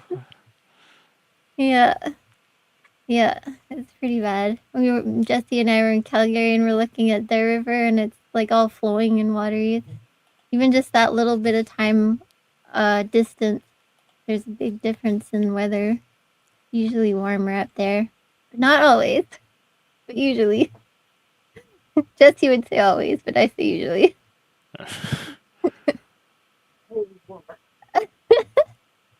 I don't know if you heard Jesse. Jesse says, "Oh, he's warmer." Oh, he's there. Hey, Jesse. Happy New Year. Jeff says, "Happy New Year." 3 hours south, so south is warm. Says Happy New Year's. Says it's 3 hours south from here. Ask him when we're doing another dance. I was thinking about that the other day. Jeff wants to know when we're doing another dance. The High Vibe Tribe. Yeah, we gotta do that soon. That'd be nice. I'm probably gonna do some more dancing soon, but probably not that kind of dancing. Oh, what kind of dancing do you do? I just do, I don't know. I do lots of different dancing. I grew up dancing. I grew up doing ballet when I was really little. Wow. And I just, uh, I like to like listen to music and just dance however I feel led, like kind of I call it spirit led dancing or listening to your body or whatever. But I love just dancing more flow music, I guess. If that makes any sense. Was it like soft, like slow, Yeah. soft Yeah, music? kind of more lyrical maybe. Not lyrical as in lyrics, but they call it lyrical dance or yeah. Yeah, that kind of thing. I like dancing with scarves and skirts and Oh. that kind of fun stuff. But I love fast dancing too, and what is that called? I I got into things like dubstep. Have you heard of dubstep? Oh yeah, I know the music, dubstep. Yeah, sometimes I like that, and sometimes I just like drumming. Like drumming is so much fun. Oh yeah, I have a lot of drumming music. I used to be part of a drum circle. Yeah, Oh, me too. I here you Lara, you're the person to talk to for this. Centering and or grounding. Do do you have do you know how to do that stuff? I'm I'm I know. I want to try to I want to find little things I can do to try to be more centered and more grounded, whatever that is. That's funny because I was actually gonna do a video on that before Christmas because I was feeling kind of the anxiety of being around a lot of people and outside of my space kind of thing. And so I got up really early and I just got up early to kind of be with myself. So I did my thank you journal and which always helps put my head in the right thought space. And I like Right. sometimes I'll listen to meditation, but I went in the kitchen and um I like lit a candle and ate some breakfast and listened to good music and or a good audiobook. I was listening to one by Anita Marjani. And I just kind of took some time by myself before everyone was awake to kind of try and ground myself in my own energy before I came into the energy of everybody else so that I wasn't too pulled off all over the place because I tend to like feel everybody and then it Mm. takes me for a roller coaster ride. And so when I took that time to kind of ground myself first that morning, it just kind of helped me stay grounded in myself because I was already there and feeling it and knew what it felt like. So I could tell easier if I was coming out of that. Does that make sense? Yeah, it does. How do you find your own energy? Like, is there a core of it that you know how to tap into? Well, you feel calm, you feel kind of sure in what you know and in what grounds you. Um, Grounding yourself in what you're thankful for and what you have in who you are because sometimes we can start shifting and stuff when we get around other people, especially Hmm. if you're a little bit of a people pleaser or you don't like conflict or whatever. You start shifting to what things need to whatever, like instead of just kind of staying in your own energy. So, how do you know your own energy? For me, I need time alone, I think. And I think when I'm alone, I kind of find my energy the most. So, it's just getting familiar with that. And then it's easier to tell when you're being pulled out of it, I guess. Yeah. So, and it's good to do it right in the morning too, before your energy's been pulled all over the place, right? And distractions and life happens and all of that. Because in the morning, if you get it connected to it before life starts happening, it's a little easier too. Are there little things that you do throughout the day to kind of bring it back, like as you go through your day, and it it counters other people? Are there little ways to like recharge it throughout the day? Uh, I mean, there are. It's a little harder, but take space for yourself. Really, really listen to your body. Um, I think you just got to find what works for you. My kids like to have their headphones with them because when they're feeling overwhelmed, they'll put their headphones on for a bit, and that helps. Um, Sometimes if my nerves are more on edge, I'm more sensitive to sound, so I have like noise blockers and I'll wear them so I can still hear people, but I just don't get all the noise, which can be overwhelming hearing everything, right? So sometimes I'll have those on me. Um, I don't know. It's different for everybody.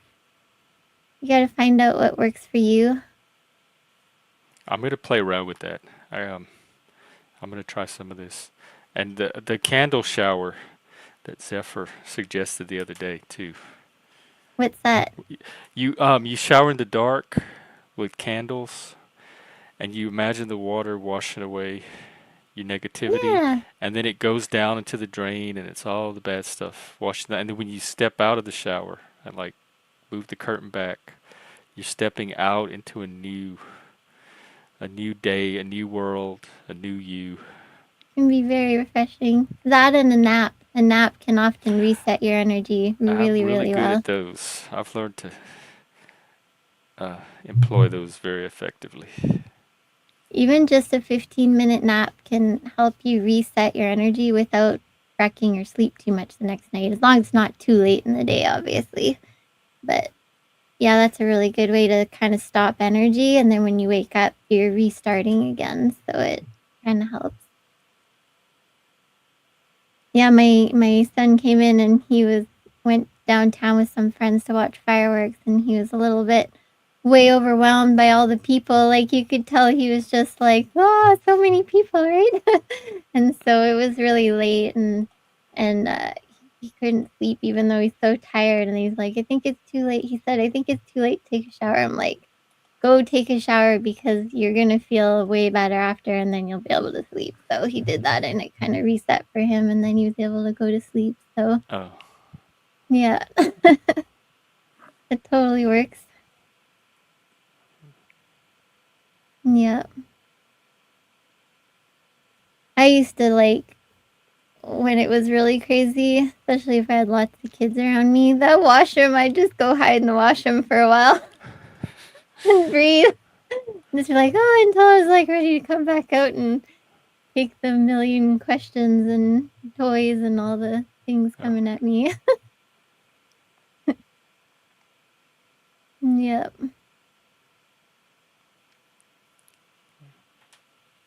Do you do anything right now to help you reset? No, that's why I'm trying. Well, I was working on becoming a more loving person, but then I kept forgetting to do it. So now my plan is to just try to be more like centered and grounding. I think if I could start just with that. And so now I'm looking for techniques to do that. And I talked to the AI the other day, and it gave me some suggestions too. I think when you're grounded, it's a lot easier to just love naturally because you're grounded, right? Yeah, I think it's getting I've always had a problem with grounding.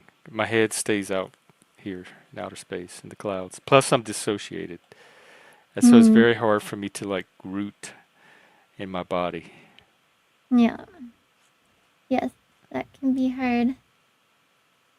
Yeah, so finding ways to be in your body instead of dissociating would be really important for you. Yeah. Um, I know when we were learning things for like anxiety attacks and stuff, they would tell you to do things like ice or putting like space like that hot heart kind of gum in your mouth, the cinnamon gum that kind of feels hot in your mouth, Oh, or like having sour candies on you can bring you back into your body. Uh, different things. I do the cold water thing when I'm having a PTSD reaction or a panic attack.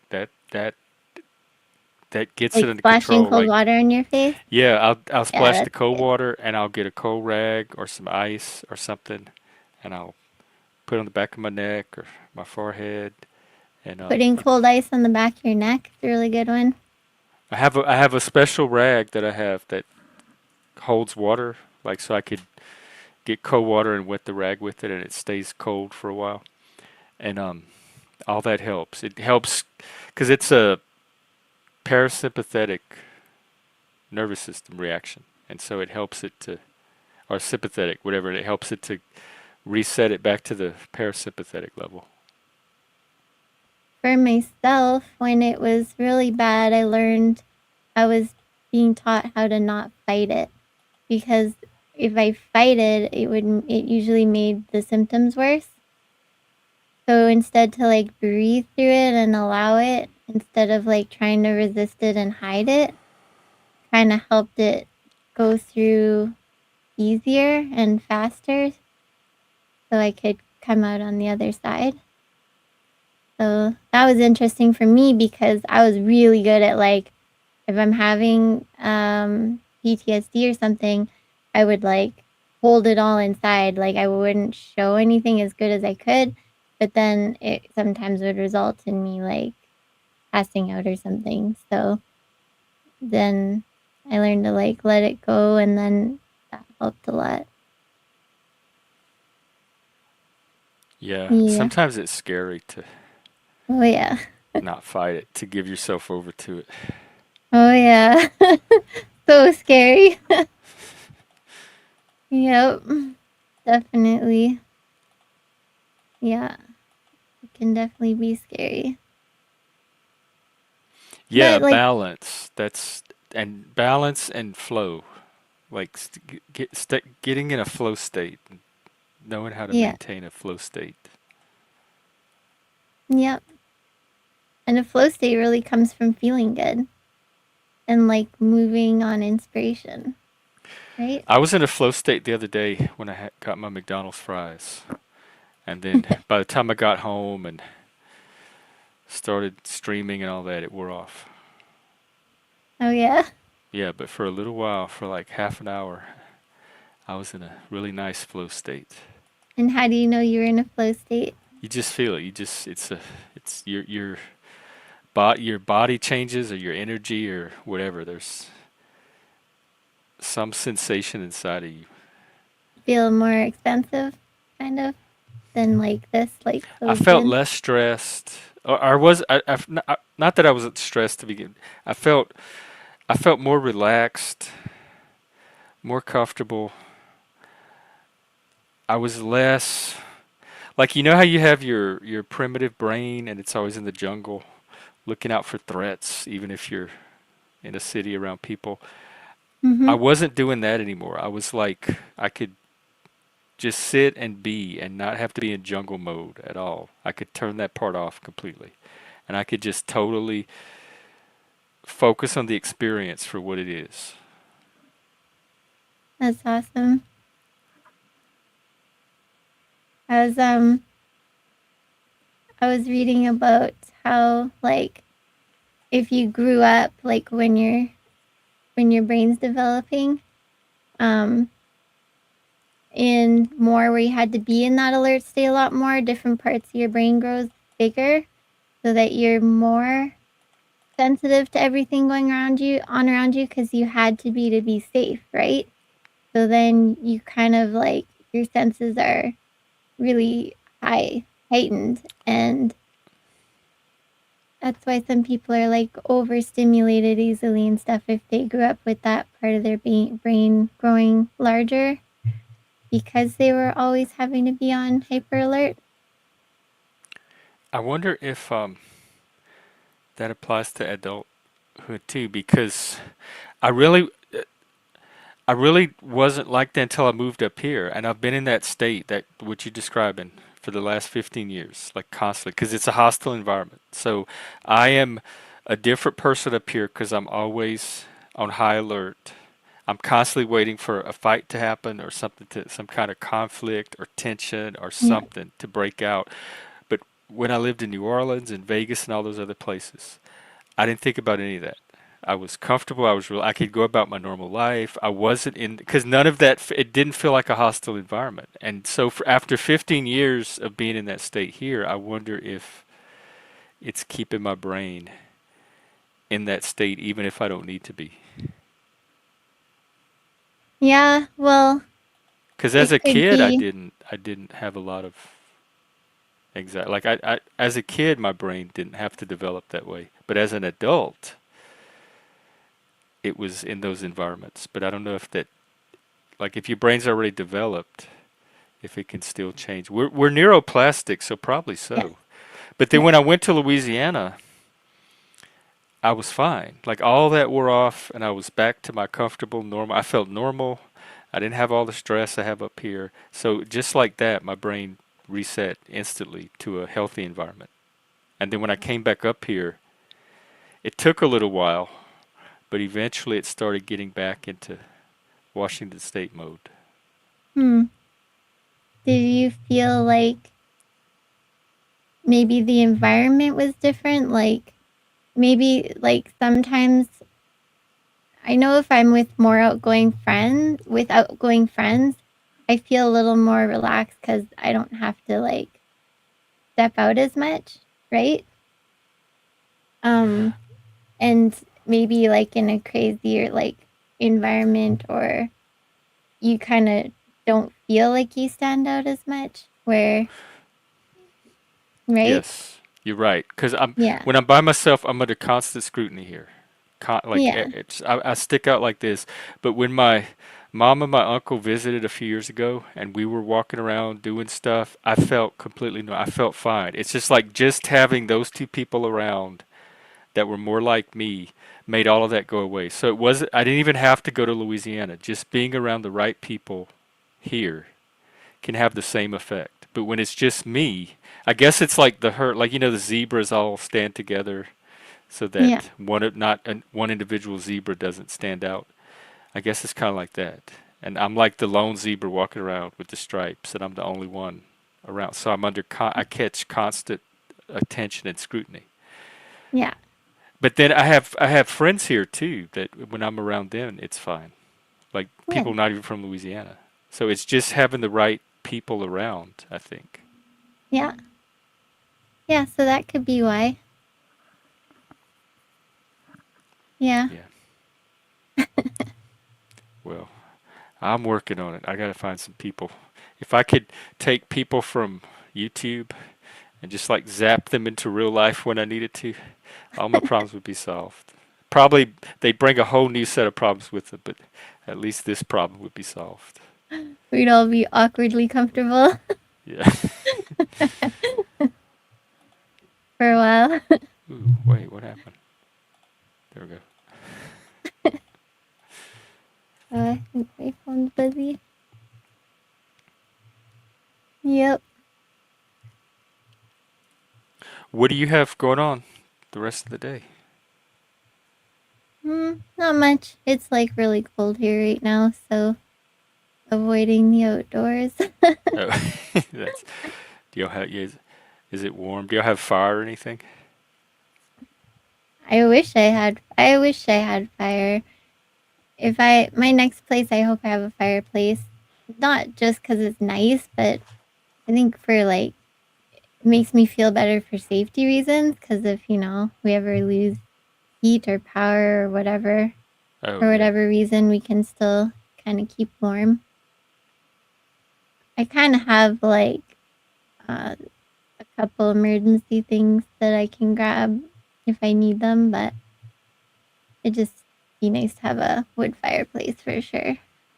I think they have like burning log videos on YouTube. People can play for atmosphere. I'm pretty You sure that used to won't have to keep me buy them. warm They used though. to sell them in the store, like on VHS and DVD. The the Yeah. burning log, and now you could just get it on YouTube. Well, for solstice, because we didn't have a Yule log or we couldn't burn one, I got each of the kids like these candles with little gems or stones in them, and they each had like a special saying on each of them. Like I think my youngest had something about using her creativity and or embracing her creativity and just like little things like that for the year. And so what we did, because you're supposed to light things up when it gets dark, we just lit candles everywhere. I had them like the coffee table was full and the ledge and the tables and the counters, and we had candles everywhere and it was so much fun. Oh And then wow. we played the game in candlelight, so that The was Wish game? fun. Yeah. Oh wow. Yeah, so it was fun. Yeah. Just it was so much fun and I loved it because there wasn't pressure. Like there wasn't commercial pressure, right? Like Mm. you had to go buy a bunch of things and like exert a ton of energy or whatever. You just do things to enjoy it, and it's like celebrating nature, right? So it just felt really cool. Man, that Yeah. sure sounds healthy. Oh, it was fun. And we played I don't know how it turned out into like first we were playing like these weird like kind of hippie style music, like celebrating nature and all this kind of stuff, and then somehow it turned into like restaurant jazz music or Uh, something while we were playing the game. And then I wanted to change it, but my daughter's like, I can't have music with words or I won't be able to concentrate on the game. So uh, we had to keep it like instrumental stuff, but it was fun. Yeah, it was really good. Yeah, it's a tradition I'll definitely want to keep going for sure. Do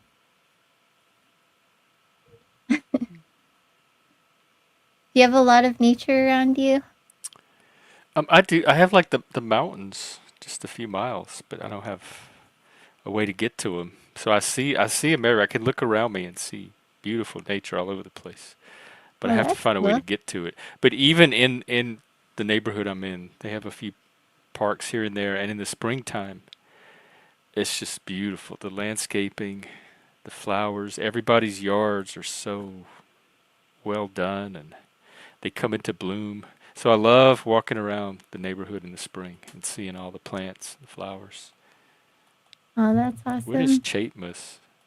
A secret? No, I forgot to do. I forgot this year. Not last. We should have done it with YouTube. Like had Secret Santa somehow in the Panelverse, and I don't know what we could have given to each other. But I'm sorry we didn't even make the attempt to think of something. Yeah, that'd be fun. It'd be hard though if you want to like keep your address like secret though. Yeah, like I don't. Are there gifts you can send virtually? Like maybe Oh yeah, like probably. somebody can give someone a free movie to watch or a book to read or something. Hey, Panelverse, Happy New Oh yeah, Year's. did you ever go through the 4 hour work week thing? The what? The book, the four I, hour I work did. I week? started reading it, and it wasn't what I thought it was going to be. And I did one stream, giving my. I read like the first 4 chapters, and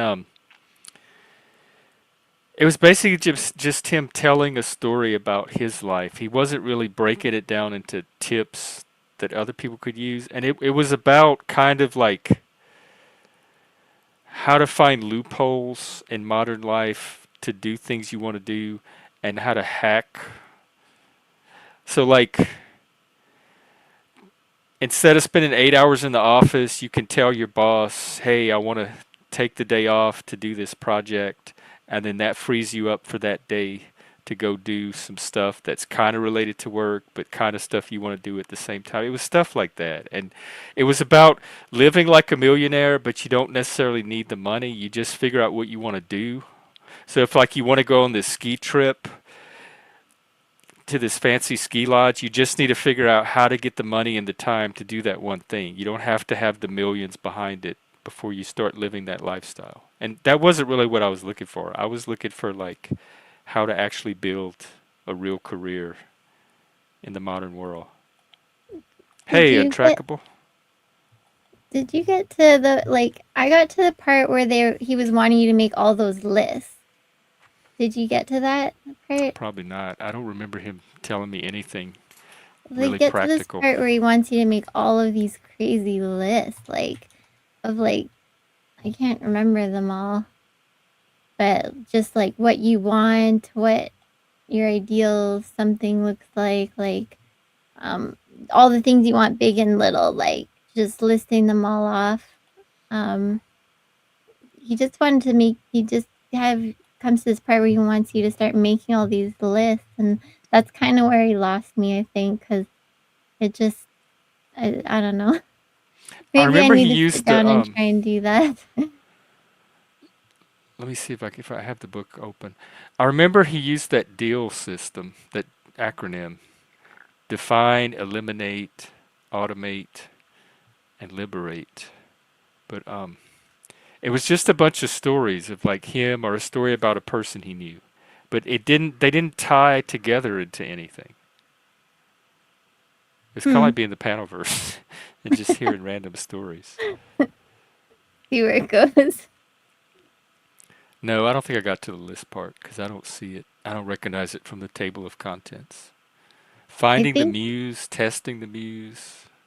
I Ooh, think I maybe saw that one. someone posted uh the YouTube audible, or maybe I just Googled it. But I think I listened to some of it that way. He has a not to do list. I want to see this muse thing. Maybe I haven't found the muse. Maybe that's the problem.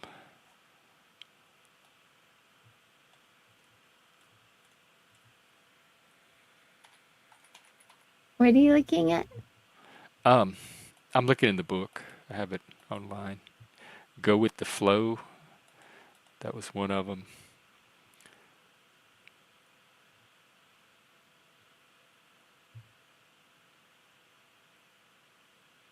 Yeah, like he had all these stories of his friends and the businesses they started and how much they made and how they did it, but he didn't break it down into like here's how you can apply this to your life. It was just a story that Mm. one person did. He says there are a um, million and one ways to make $1 million. Well, just give me one, then I that's all you have to do. think it has to be your way.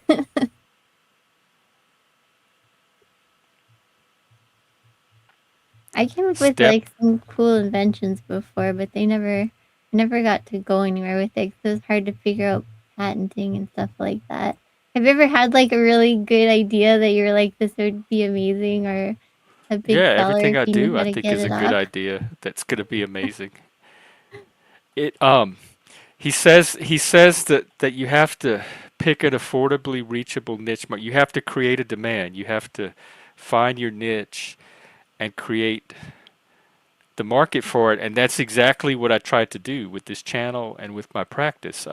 The niche was neurodivergent men, men on the spectrum, men's mental health, because I know for a fact men in general are very underserved when it comes to mental health, and it's hard for them to find the right mental health care that fit their needs. And then within that category of men, the subset of neurodivergent men, because even people that do regular men's mental health don't always know to help how to help neurodivergent men. So I said that's perfect for me. That's a niche. Hardly anybody's working in that niche.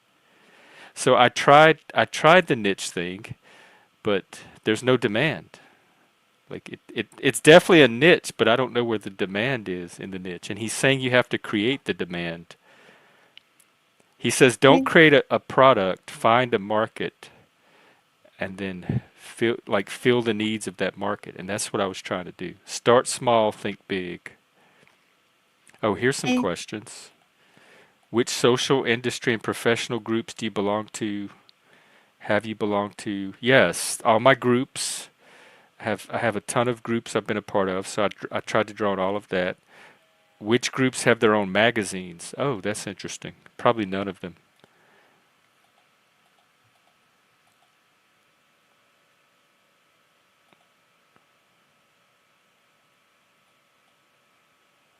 Y- yeah, I I wonder if a lot of neurodivergent men just aren't aware of themselves very much, or like that there is stuff out there, or even if they got a diagnosis, know much about it, right?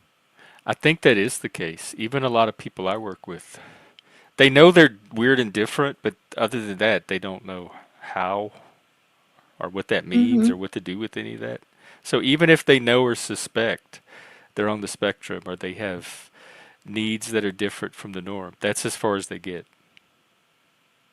And a lot And of it and people on the if you spectrum. don't know how to create your own models that are representative of your makeup and your values, then you're going to default to the models you pick up from the people around you. And if they're mostly neurotypical people, then you're working with tools and models that might not necessarily work for what you're trying to do. As I say, a lot of people who are neurodivergent don't even have a clue that they're neurodivergent or what that means.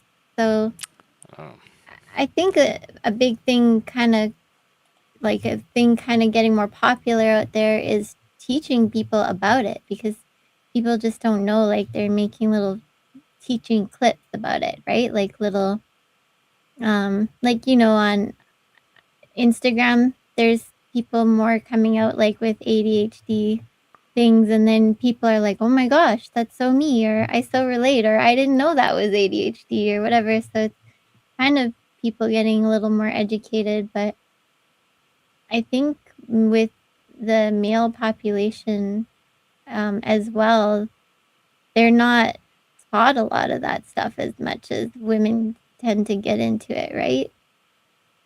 So I think, I don't know if it's because we're like moms or we're more like we kind of have a brain design that connects a lot of things together emotionally or whatever, that we might catch on to that stuff sometimes, like, or we want to learn more about it to like understand our kids or whatever. Like a lot of moms found out they were neurodivergent when their kids get diagnosed, and then they're like, "Oh my gosh, I have that stuff too." Right? So like I think a lot of guys maybe just miss out on the information. I think maybe educating might be a good route to go. I do a lot. I try to do a lot of educating on this channel. That was one of the purposes for it. And there are channels out there that do a decent job.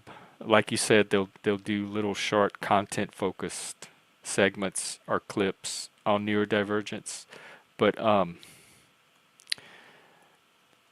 that's all it is. So I think the awareness is increasing. People know what ADHD is. They know what autism is. They know when they're different or when somebody around them is different or might be on the spectrum, etc. So I think the awareness has been raised. But like people can watch a clip on somebody talking about ADHD and they can recognize themselves in that clip and they could say, "Oh yeah, that's me." But then what do they do from there?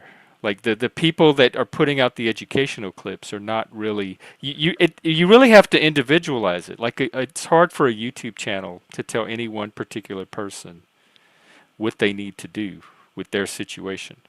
So you can put out general education about what neurodivergence is, but then how do you tailor that or translate that to each individual person's needs? And that's what I think a YouTube channel, it's harder to do with a YouTube channel.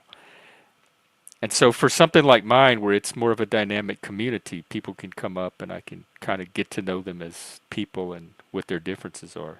But that's harder to do when it's just a one-way YouTube channel where it's just somebody presenting information and you have an audience or a viewer consuming the information. There needs to be steps beyond that that people can take to apply it to their life. I think a big life changing thing for me was just learning about myself so that I wasn't always like, "What's wrong with me?" or "Why does this happen?" or whatever. "Why am I different?" It was just learning to Yeah, love and accept yourself, and how do I work with me, because part of loving myself was accepting that I was different and that I need different things in other people, and learning that so that I knew how to love myself and take care of myself as the person I am. And also how to communicate that to others so that they can understand too when I need to do things differently sometimes. yeah. And I do a lot of destigmatization, and this channel is designed to normalize neurodivergence in a way that it's not normalized in other places. So they can come here and all of your weirdness can be normal here because it's the the norms of this channel are based on neurodivergence. So you can spurg out, you can have your emotions, you can be weird. You don't have to follow rigid social rules or worry about picking up on social cues. All of that is, you can be yourself here with all of your neurodivergent weirdness and have that be more normal than if you tried to go fit that into an environment that's built more around how neurotypicals do things. So, and I try to make neurodivergence okay and destigmatized. So hopefully people can see me and the people that come here and say, "Oh, being weird's not so bad. It's not a death sentence. You can have a perfectly normal life and be weird at the same time. So I try to destigmatize it in that way too. But I don't know how good, like, I don't know how to judge my success in that because I might be making neurodivergence even more weird for people than it was before. They're like, oh, I don't want to be like Jeff. But my goal is to have them say, oh, look, Jeff's weird and he's doing okay and he's living a normal life and being himself and doing all the things he wants to do. Yeah. I think you're doing a great job because I've seen people come here and be themselves and that mask up and put up almost like, sometimes when you're different, you like put on masks to protect yourself, and sometimes they're toxic, like being mean or whatever, like just ways to cover up or protect yourself or keep people a distance or hide or whatever. Sometimes those things we do are really toxic, right? So when we can drop that and be different and be okay, it might actually feel like just a place like this to me feels like a place where I can just more enjoy myself and like be myself, right? Instead of like whatever. I most places you go, I see on panels, especially you see like people just throwing crazy stuff out everywhere instead of being themselves, and nobody sees that more is going on right behind the scenes with other people. So I don't Yeah, know. I tend to pick up on a lot of that stuff. I think having a place that you can drop the mask for even just a moment is good. And so that's what this is. People can come over here and if even for just a brief moment throughout their day, they don't have to mask. They don't have to worry about all that. You can just let that go. That's so funny. I have that car. I have that exact one. Uh, hey, UT. You have this Hot Wheel? Yeah. Yeah, I do. What year is it? I don't know. It is a 1992 Dodge Viper RT, and mine's Matchbox. Um, but that's why I went with the name Untrackable, is because this car has the side pipe exhaust and it's too wide for the orange track. Oh, wow. Oh, that's the car. Cool. Yeah. Hang on, let It's me so blow it up. cool. But see, it's very tiny little bit of difference between where that pipe is on the side and how far it's like got to be like micrometers or something. It's itty bitty. So it can slide if you put it in an extreme angle, but it just grinds, so it won't run. It won't run, and so it stays with me. I like collecting metal cars and stuff, but I lost a whole bunch of them when I moved, which sucks. Some of my favorite ones. So, but I'm always keeping an eye out for them. Yeah, it's fun. I've always liked cars in all shapes and sizes and levels of reality. It's a fun world. Yep. But yeah, I really wanted to come up and say Happy New Year's, Jeff. I hadn't seen you, and I hope you had a good transition into the number change, and always good to see you. Yeah, you too. Happy New Year. Um, yeah, it's been okay. I feel like I'm back to my normal streaming, so we made it through the holidays. Do you collect anything, Jeff? Not really. I used to collect CDs and DVDs and all that back when we were using hard media, but now that everything's streaming, there's no reason. I still have all my collections, but I don't really add to it. Books, but I have all the books that I really want. I don't really get a lot of new books.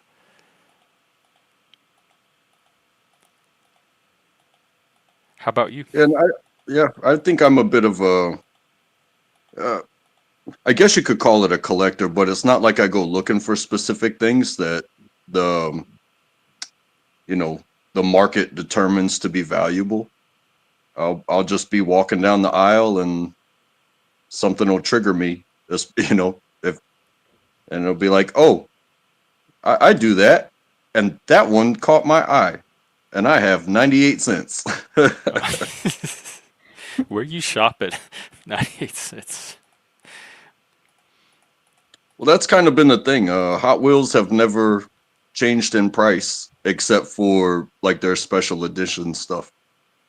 Each Mm. car is less than $1. Oh, like still today? Yes. Wow. Really? Definitely not here.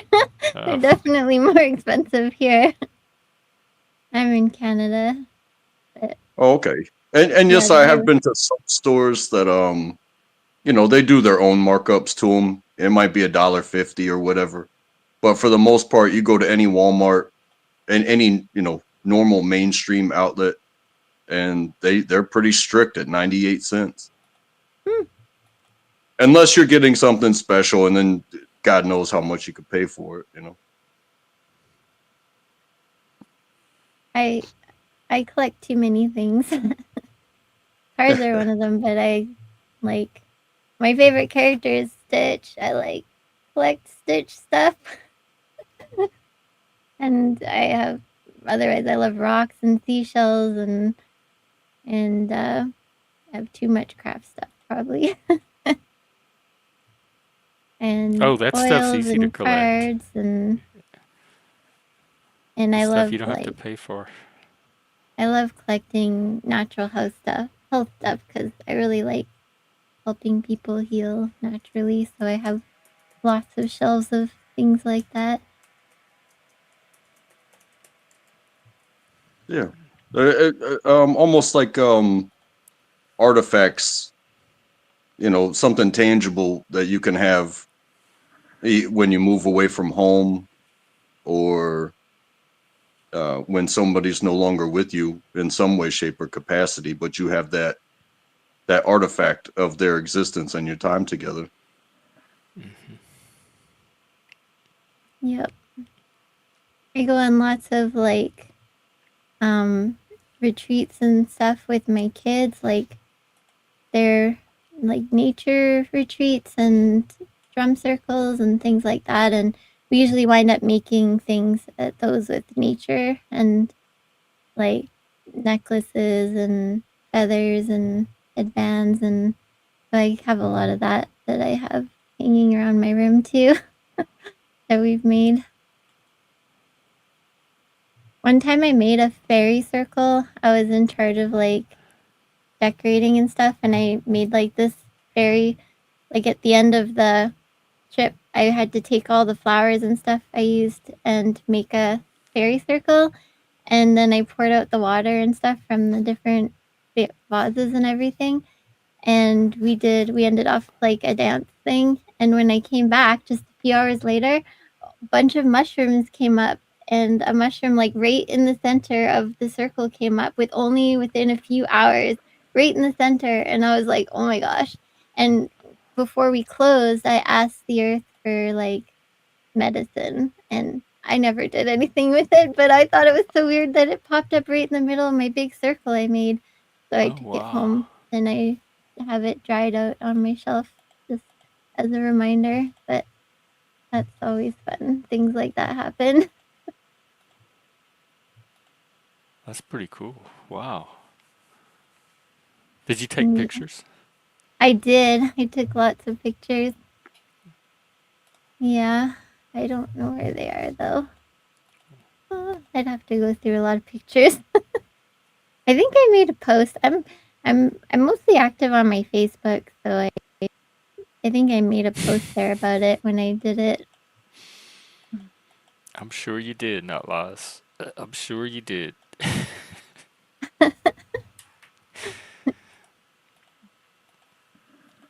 Yeah, I like that you brought Yeah. up pictures as well. It's like the mementos that we hold. So much of it comes with pictures. Oh, I went to this place, I saw this, I was with this person. I have never been a picture person. Like, I'll be in somebody else's picture all day long, but I never stop and think that what I'm seeing is like, oh, I gotta pull out my phone and I gotta snap this so I can share it with somebody. I actually get caught up in moments, and it's like nothing else matters except for what's happening right in front of my face. My dad would always take pictures when he would come around. Half the time was, line up, I gotta take a picture of you. Line up, I gotta take a picture of you. And it when I heard I think it was Robin Williams in one of his later stand-ups, he goes, yeah, people go to a show these days and I'm looking at the audience and all I'm looking back at is a bunch of cell phones. It's like, put it down and enjoy the show. I'm not against it by any means, but when he made that joke, I was like, I feel like I'm on the right side of life if I can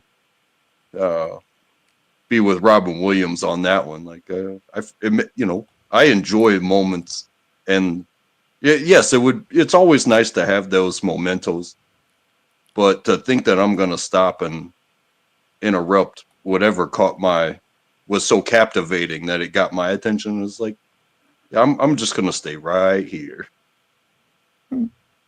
Be present with what's around you, kind of thing. Yeah. But I'm also thankful for the people that do, stay on the ready. Like my wife, she's on point with the camera, and it'd be like, you and me, we just had a beautiful New Year's Eve and all this stuff.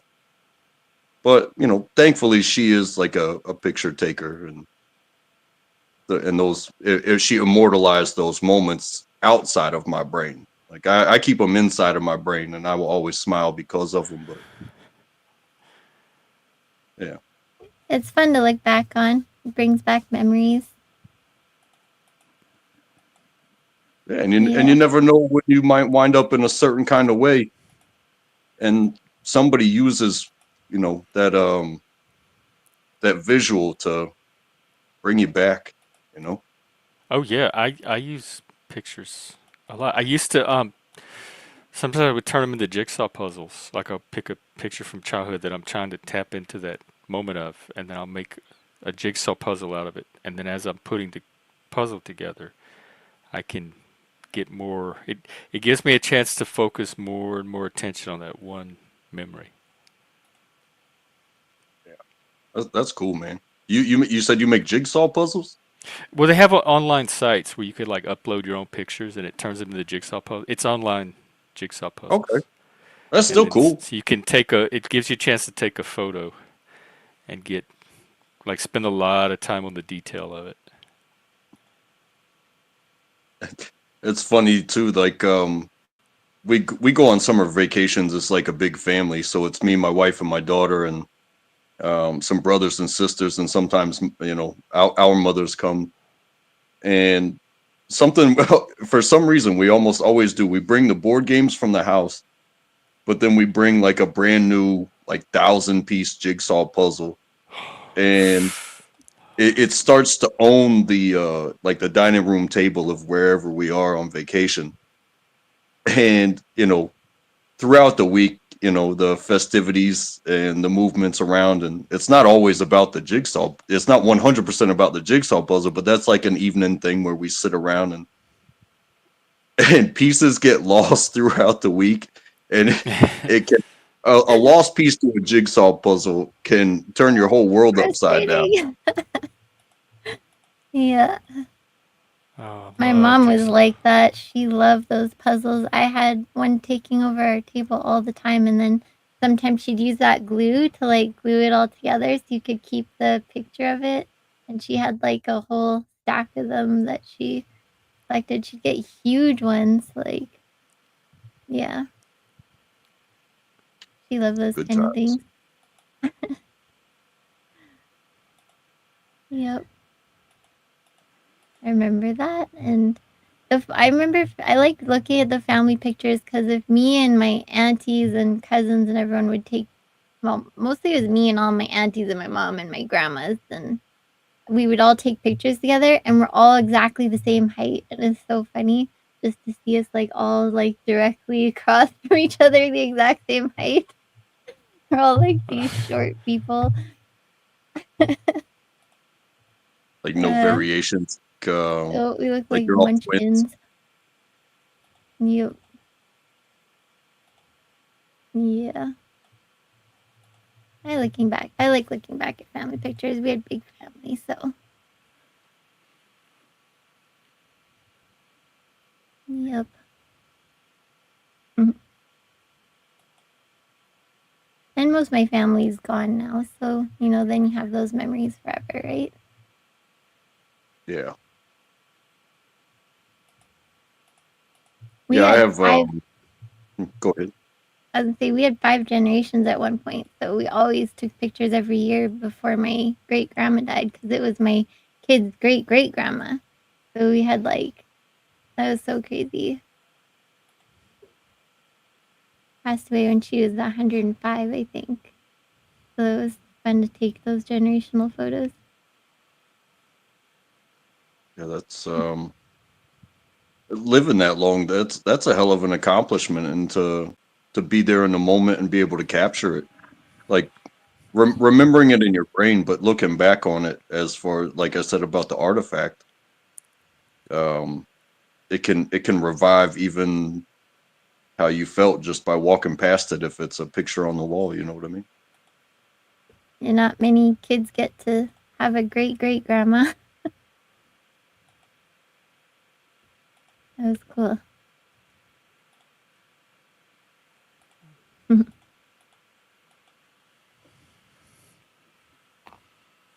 Did you do anything for New Year's? Untrackable? Oh yeah, we went to a private club party. It's normally it's a bar and grill, and it's right across the street from where we live. Pretty much, it's like our homestead, and a home away from home, I guess you would say. And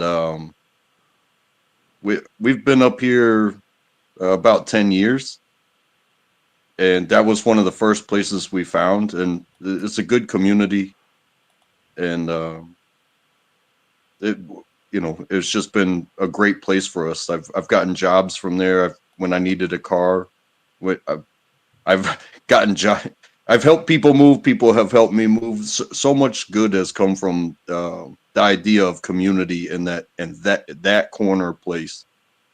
And yeah, so the past couple of years, at least past 5 years, the owner has said, I'm not just going to open it up for profit. I'm actually going to shut it down, and people that really love this place, they'll pay for the tickets, and we'll keep things simple, keep the service good, and give everybody a nice, safe place to come and hang out and party. Nice. So that's what we did. Yeah. Very cool. I'm hoping one day I'll have a place big enough to hold games night. Because just playing board games and have people over snacks and board games, because I think that's a great way to kind of connect. Yeah, I've been looking for a board game group here. Do y'all have like coffee shops or game shops that have board game nights? Yeah, I recently did one. I went to one with my kids and we tried out some new games. The only bad thing is every game you try, they want to buy it after, and you're like, Uh, no.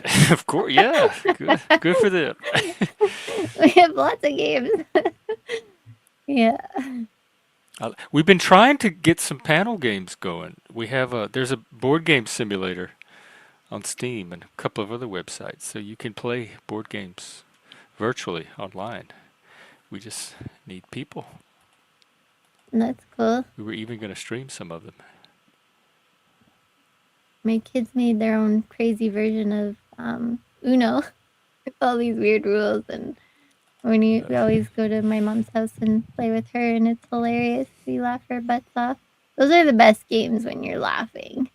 Those are the Oh best. yeah, that's like almost every game we used to play. Yeah. Yep. Balatro, is that a board game? Cilantro. We played Huh. Uno the other day. Me and Moose. They have it on tabletop. Something we would always have a good time with, outside of the the written rules of the game, was the game of life. When you get the little car and you pick a career and you go past paydays and hardships and stuff like that. We would Yeah, take it a step I further. loved. They changed it. It's We would not like the. name our wife and kids, and when based off of your personality, when you ride up on this cookie cutter hardship, like, oh well, it was my wife's fault, she crashed the car, and or my kid did something stupid and got us sued or something like that. As you'd make up stories for the changes on the board. Yeah. And we That's all we funny. all kind of got together because you reach retirement, and you know you're either rich, middle class, or poor by the time you make it there.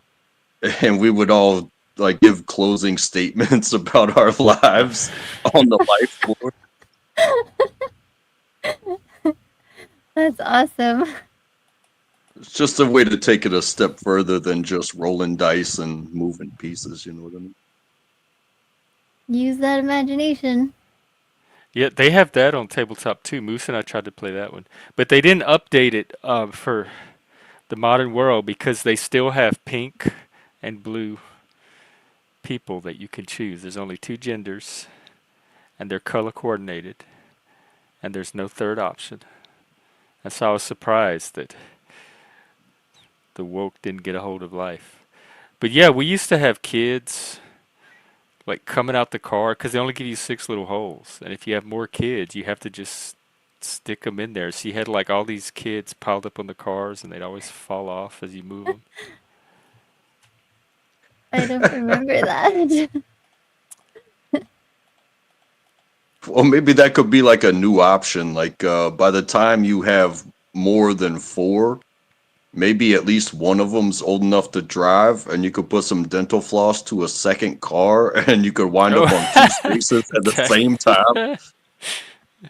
yeah, like start a second car once you get enough kids. Or just put the kids just straight up on the dental floss behind the car and just drag them along. I don't. It's kind of brutal, but they are tiny little pieces. Because you get your husband or your spouse, so that's two places right there. So that only leaves you four holes for kids. So if you end up with more than four kids, you have to start packing them in between the pegs.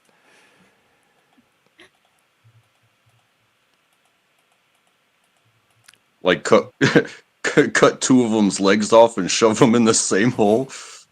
I know they don't have legs; they're just pegs. But if you'd have to like shave it down or something so they could both sit in the same hole. That's how it felt riding in the back of my Oh, dad's right, the Transit. station. That's what they need. If it was real life, they'd have station wagons.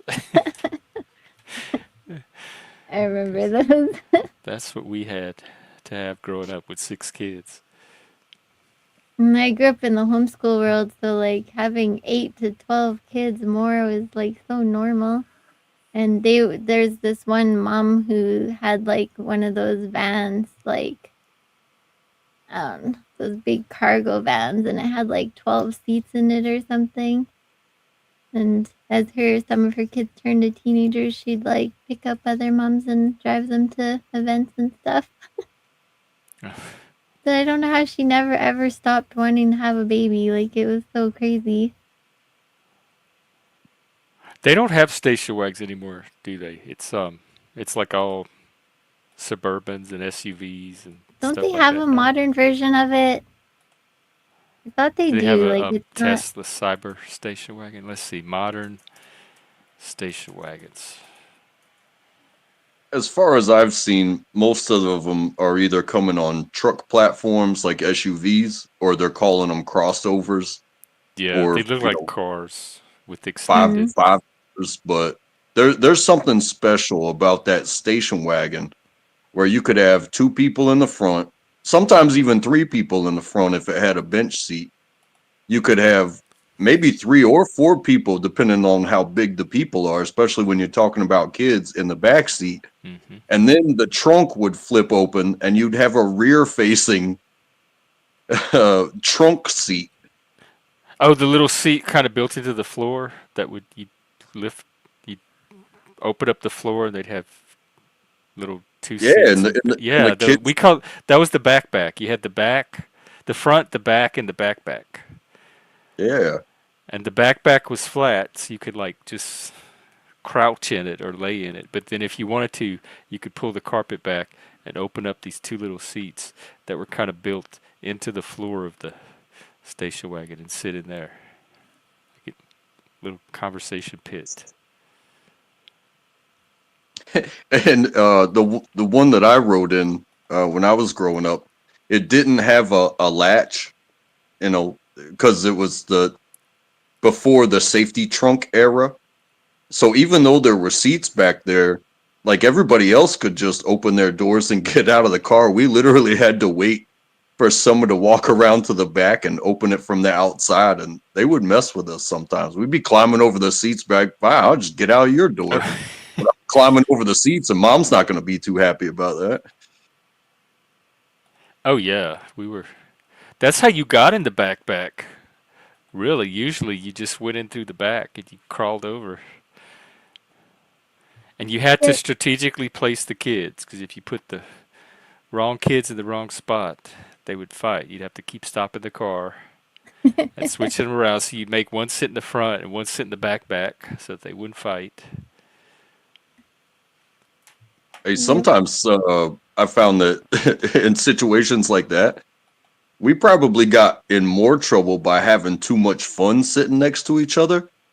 Because when you got two kids fighting and you threaten taking away the good time if they don't stop, well, I mean, we knew what that meant. It was like, we're not going to jeopardize this. So you stay on your side, I'll stay on my side. But if they're having too much fun, even when you stop like the big outburst, there's still some underhanded fun going on there. It's like, you're not going to shut us up. We are having way too much fun. Yeah, I guess that never worked on us. Jesse and I were recently at West End Mall, and they had a new Volkswagen van on display, but it's like a Tesla, like the old kind of Volkswagen style van, but a Tesla. We didn't get to like really take a good look at it, but it was electric. Oh, maybe not Tesla, but electric, I guess. Wait, you talking about like the old hippie vans, but it's Yeah, modern? the old I'm Volkswagen, looking but at it's it now. It's electric. so, oh my God, I don't know if I like it. It seems ugly. It's a Tesla version? No, I guess Jesse said it's just electric. I thought it said Tesla, Oh, but okay. Yeah, I'm pretty sure I've seen that, and I do believe it is Volkswagen, but they went yeah. with the super like retro style. Yeah, But talk but about. it's a I'm looking at it now. The modernized version looks a little cooler. Yeah, it looks interesting. I wonder what it looks like inside.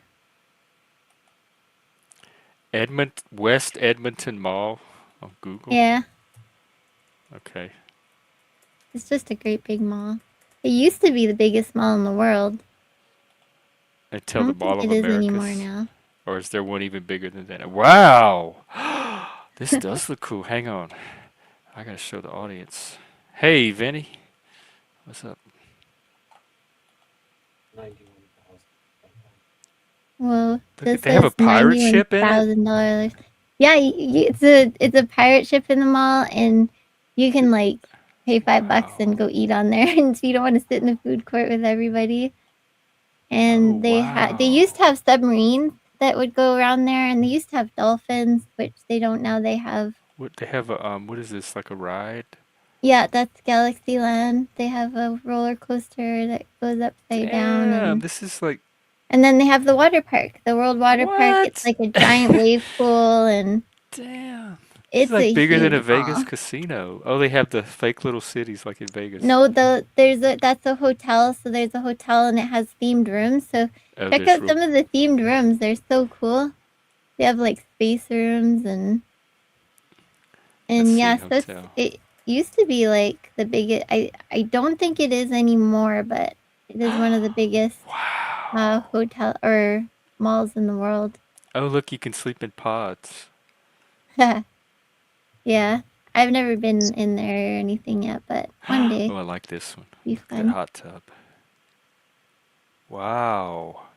That's almost maybe worth, if it wouldn't be in Canada, it would be worth going to Edmonton for. Looks like a genie room.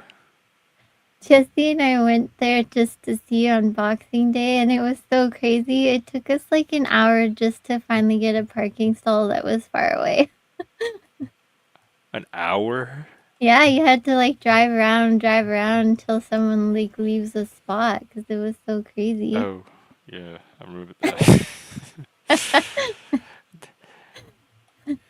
And I I can went definitely into get. like I Go went ahead. into one store and there was the lineup that was like over 100 people long just to pay for your stuff. It was so crazy.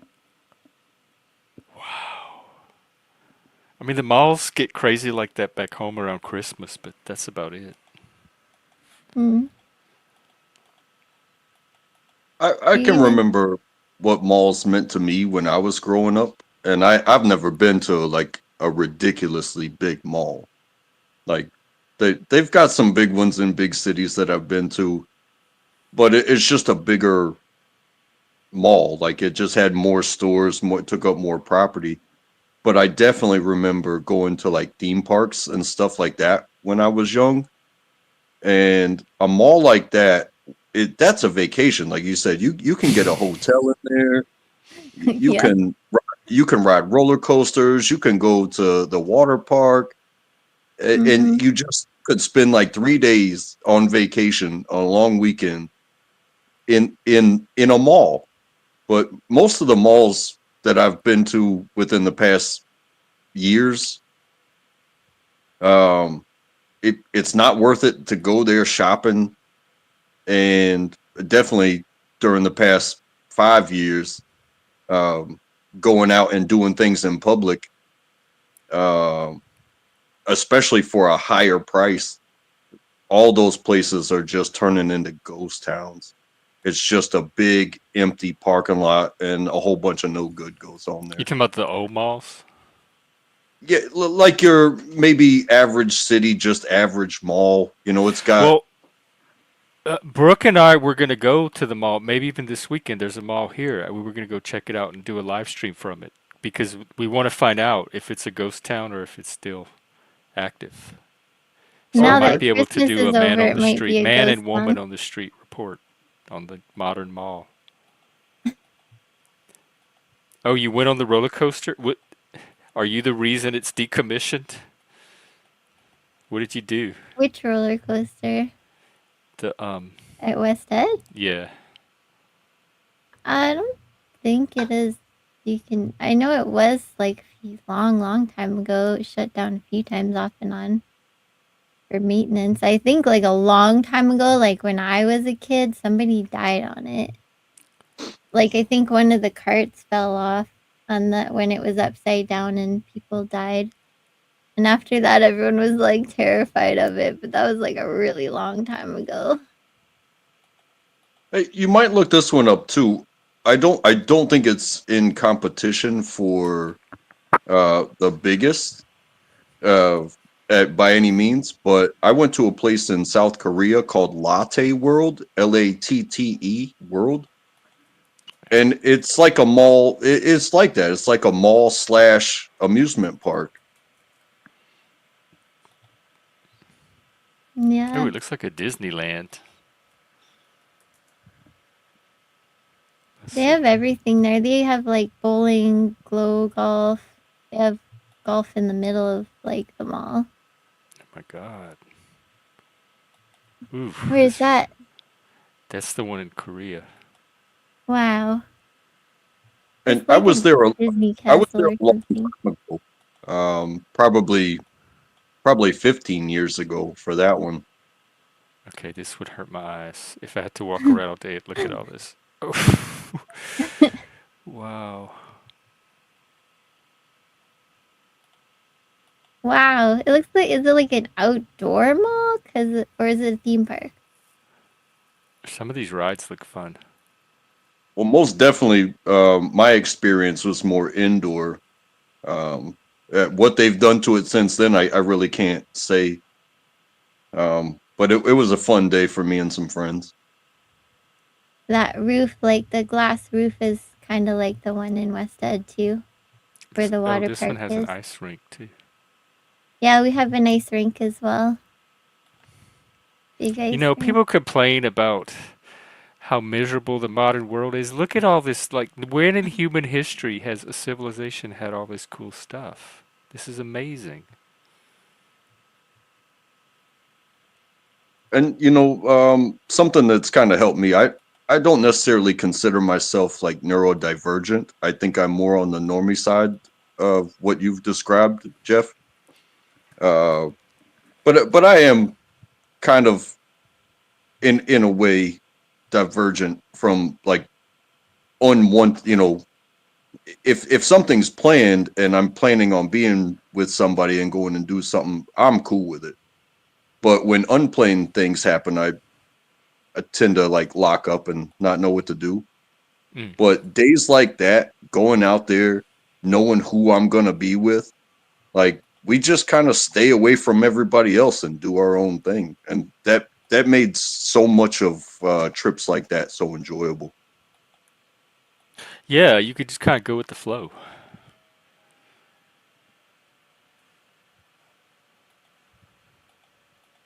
That's what we did. We got to them. We'd pay for the parents would buy our tickets and we get in the park, and then we'd have a time to meet at a certain amount of hours, and we just ran off and did our own thing. Because you couldn't plan or predict anyway. You didn't know what rides were going to be open that day, how long the lines were going to be. You had to just adapt to the moment. I used to have walkie talkies for my kids, so we'd all have walkie talkies and then like take off and then meet up. That's not a bad idea. Nowadays, everybody has cell phones. Back then, Yeah. it was they were very trusting, I guess, that we would show up at the place and time. Yeah. I remember using them at the zoo. Oh wow, not lost. This looks cool. There's a video. I'm not gonna play it because I don't know about copyright. But it's a tower, big tall tower of water slides, like all one on top of the other.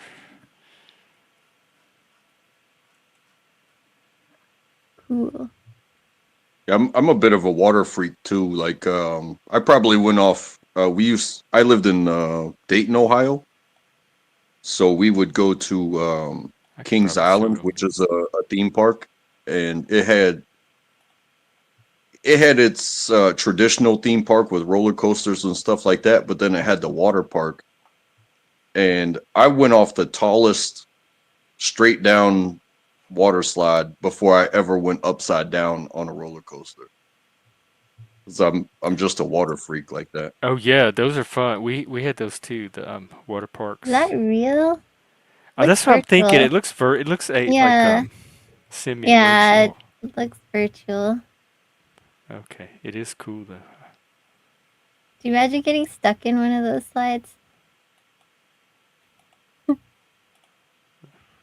And then the next person Imagine- would just come and knock you out. That's how it used to work at the water park with the water park where we were. Now those rides have to be perfectly safe and they make you time before you can go and all that kind of stuff. But I remember people used to just run into each other on the slides. Because they had like guards at the top that would time you. Like they'd tell you when you could go. You'd have to sit there and wait for their signal. And they'd tell you, okay, next person can go. Some of the slides were scary because I was too light for them. So I was old enough to go on them, but I was too light and I almost like flew out of one. I remember like going up out of the slide and then coming back down on Oh the wow, other yeah. side of it. Like, well, that scared me, and then I was too scared to go on there again. we would do that with the like the same type of slide, but the ones where you ride down on the like the donut inner tube. Oh yeah, And they had, well, and some of no, them had the mat, and some of them had the tube. we would do the boy thing, and we would like force our physics up against the turns and try to get as high as we could. And nobody ever went off, but the first time somebody flipped, they went up, they went above the threshold of the slide, and they came down completely upside down, pancaked. And One of your people? yeah, he got pretty beat up when he landed flat down because you go up smooth, but then it flipped, and he just basically fell 6 feet out of the air, flat down like a belly flop onto the slide, and went down the rest of the slide like that. And we were like, yeah, well, we'll push it, but we won't push it like to the extreme anymore, because nobody wanted to get hurt, because then you got it, like you said back in the day, you get hurt and you were separated from your parents, you're going to get in more trouble trying to explain how somebody got hurt than somebody give a damn about how hurt you are. It's like, what did you do? I let you go by yourself, and this is what I come back to.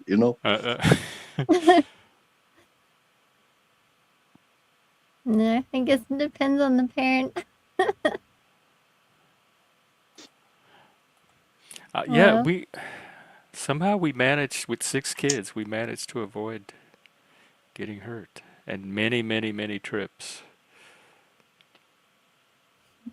Well, I take that back. One of the water slides in Florida, my stepsister hit her knee somehow coming down, and it swelled up, and we had to end the vacation early and get her home, and she had to have all this medical care. I mean, it was an accident; it wasn't her fault, but that's the only time I remember any of us getting hurt. I was Yeah, I always think the only getting hurt, but I never that, cared. yeah, I What were you think the saying? only time that I got hurt was I was walking across this like wood bridge to get to the next ride or whatever it was, and it was in the water zone, so we're already wet and soggy, and I caught like a nail that had lifted up on my big toe, and the head of the nail sliced my toe. Oh, yuck. Yes, it wasn't the worst, but um, the people on the scene that worked there, they took care of my toe. They put the neosporin on it. They put a band-aid on it, and that was about the best that they could do. And I was like, yeah, I'm good to go. I'll try to keep it dry for an hour or so, but whatever. But you think about how easy that was, as much fun that I wasn't going to give up, versus like today, and some kid comes back with a nail slice on a hazardous nail, uh, that's going to collect more injuries along the way. Bro, that'd be a lawsuit within a minute. Hmm. When I was I'm in like, Dominican, I was horseback riding on the beach, and when we were coming back, like down the trail, my horse like bumped up against a post with nails sticking out of it, and same thing, it like tore my toe in half, and they didn't have anything there, right? Because you're in the Dominican, so we were like trying to find something, and it's like, well, do you guys have alcohol? Because obviously they always have alcohol, but they didn't have anything else, so I just kept putting alcohol on it, and that's all I could do. Oh my God, the whole time. Yeah, it sucked. Lucky I bring oil of oregano with me everywhere, so I just used that later on when I got back.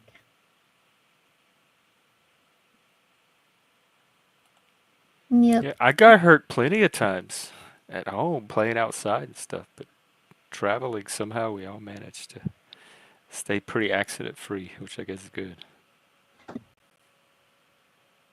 I lived in trees and on roofs when I was a kid. I Oh, just you too. Oh my God, me too. yeah, Yes. I had to climb everywhere. Every tree I could climb, and as high as you could go, and the ones that were near the roof, you figured out how to use the tree to get on the roof. Yeah, we used to get Yeah, on that our was like neighbor's garage roof and then figure yeah. out how to like get to the other roofs. We had a barn I would climb on, and it had like another level of roof. It had two levels of roof, and then even if there wasn't a tree, I would still figure out how to get on roofs, like with a ladder. Sometimes you could climb. One house we lived in, you could climb the antenna pole up to the roof. It was a two-story house, and I would climb the pole onto the roof. Yep, that was fun. Yeah, I knock on Anyways, wood every day with all the craziness that I've been through, both as a child and as an adult. I still knock on wood every day. No broken bones. Plenty of falls, no broken bones. I think I just made myself tough, like jumping off of all the roofs and everything. I jumped off of the barn one time, and I had my shoes on, but I jumped off this board with a rusty nail, and it went through the shoe. It was my hush puppies, through the shoe into my foot, and they had to take me to the hospital. I had to get a tetanus shot. They had to I had that treat happen to me. I me had to stay at too. my aunt's and soak my foot in Epsom salt for like a week before I could come home. Yep. I don't think I was jumping off a roof, but I remember a nail went right through my foot once when I was a kid. Blech. Climb a tree next to. Wait, what? Right? Okay, wait. We used to, um, from tree to tree, you'd climb a tree next to a skinny tree, then you jump off onto the skinny tree and oh, write it down. Okay, because you're Yeah. using voice tech. Okay, and man, can y'all imagine if we all lived in the same neighborhood? Yeah.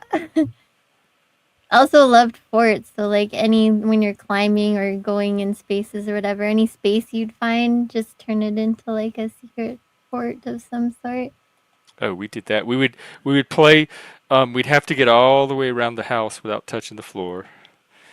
So we'd climb. We'd start in one room and we'd climb on the cabinets and we'd grab the threshold of the door and swing into the other room and land on the refrigerator, whatever. Yeah. And then we had an outside version of that because my grandma had like a big acre of land, and we'd start at one corner of the yard along the fence, and you had to like crawl on the fence and go from tree to bush to fence to, and if it was sharks. If you touched the ground, you got eaten by the sharks. I Oh used to wow, do the skin. lava. Did you ever Yeah, do that lava? we did sharks, but it was kind it was I imagine it was the same thing. It's like Something we did. I grew up around a golf course, and so our neighborhood street was a. It was a big. It wasn't a perfect circle, but you know what I mean. It was a loop road, and what we would do is take a single golf club, usually an iron and tennis balls, and we would play from yard to yard to yard until it was about a 2.5 mile circle. And you're not breaking any windows with tennis balls, and it's just a good time. But we had to look out for cars, and we had to look out for people who didn't want us in their yard and stuff like that. It's less physically dangerous, but at the same time, you know a bunch of kids out there swinging golf clubs and playing around the yard. It's like, oh man, it's like it was so much fun. It was a game all to itself, Wow. and it was almost like playing one hole of golf. Whoever gets home in the least amount of strokes wins. You know, nice.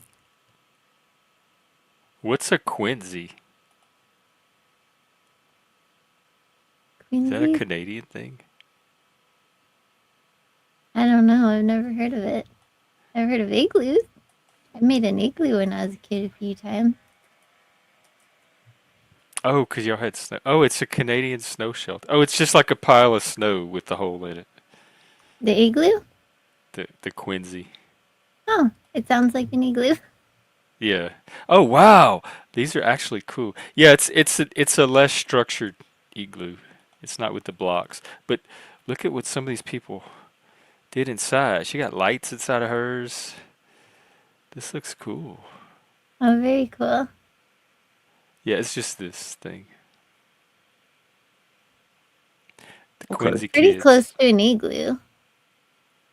But yeah, we made igloos when we were kids. We actually like froze the pieces into ice blocks and then made the igloo and then froze it all together. Like we did like a really professional one. It was awesome. 2 floors, like snow floors. What? What? He's he likes to tell tall stories. I mean, it's possible if you dig under and then maybe put like a solid platform in between and build on top. I could see it.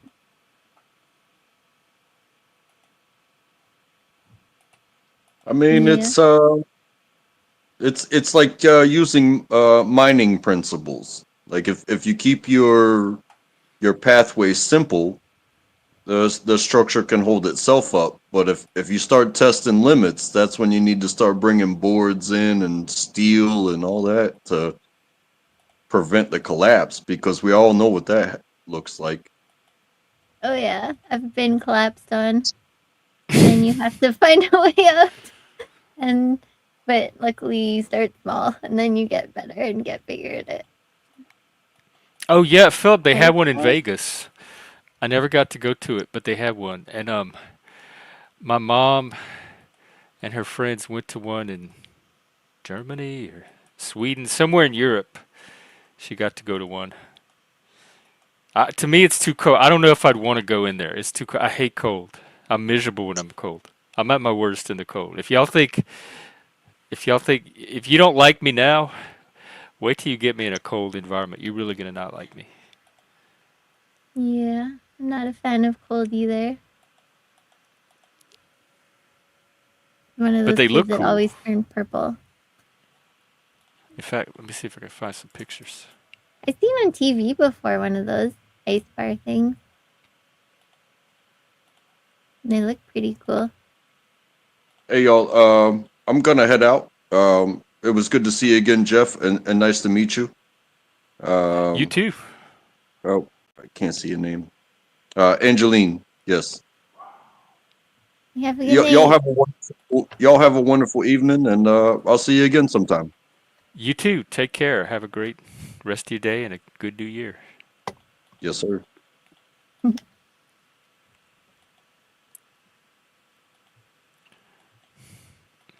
Are you making that up? I need to remember to stop featuring you because I never know how much of what you're saying is misinformation. Did you like to ride bikes? I did. I was a late. It took me longer to learn how to ride than everybody else because my coordination and balance stuff. But eventually, I learned how, and I loved it. We rode bikes a lot, and we had this park.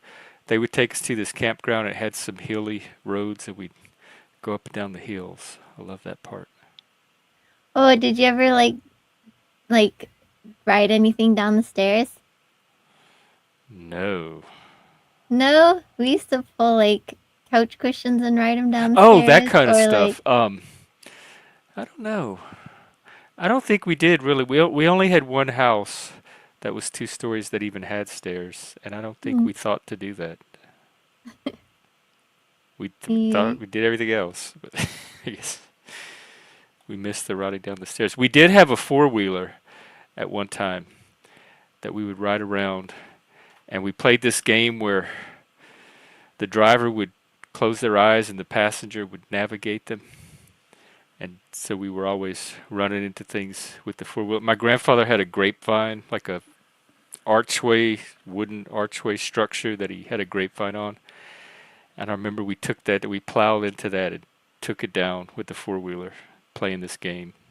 We'd also played on the bicycles, but it was more fun on the 4-wheeler. And on the bicycles, we would end up in the sewage ditch like 2 or 3 times. We'd go out on our bikes, and we'd come home covered in black sewage from playing this close your eyes game on the bike. Uh, Because you tell the person, stop, stop. You get close to stop, but they would never stop in time, and the bike would like tip over into the ditch.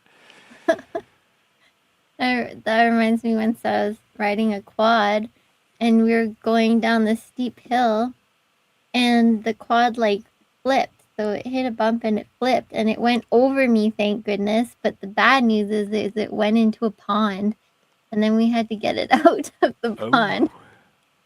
But I used to love quadding. That was fun. That's probably one of my favorite things in the world to do is quad, I think. I used to ride quads everywhere when I helped on the farm. It was fun. That's the Have you ever been on a quad?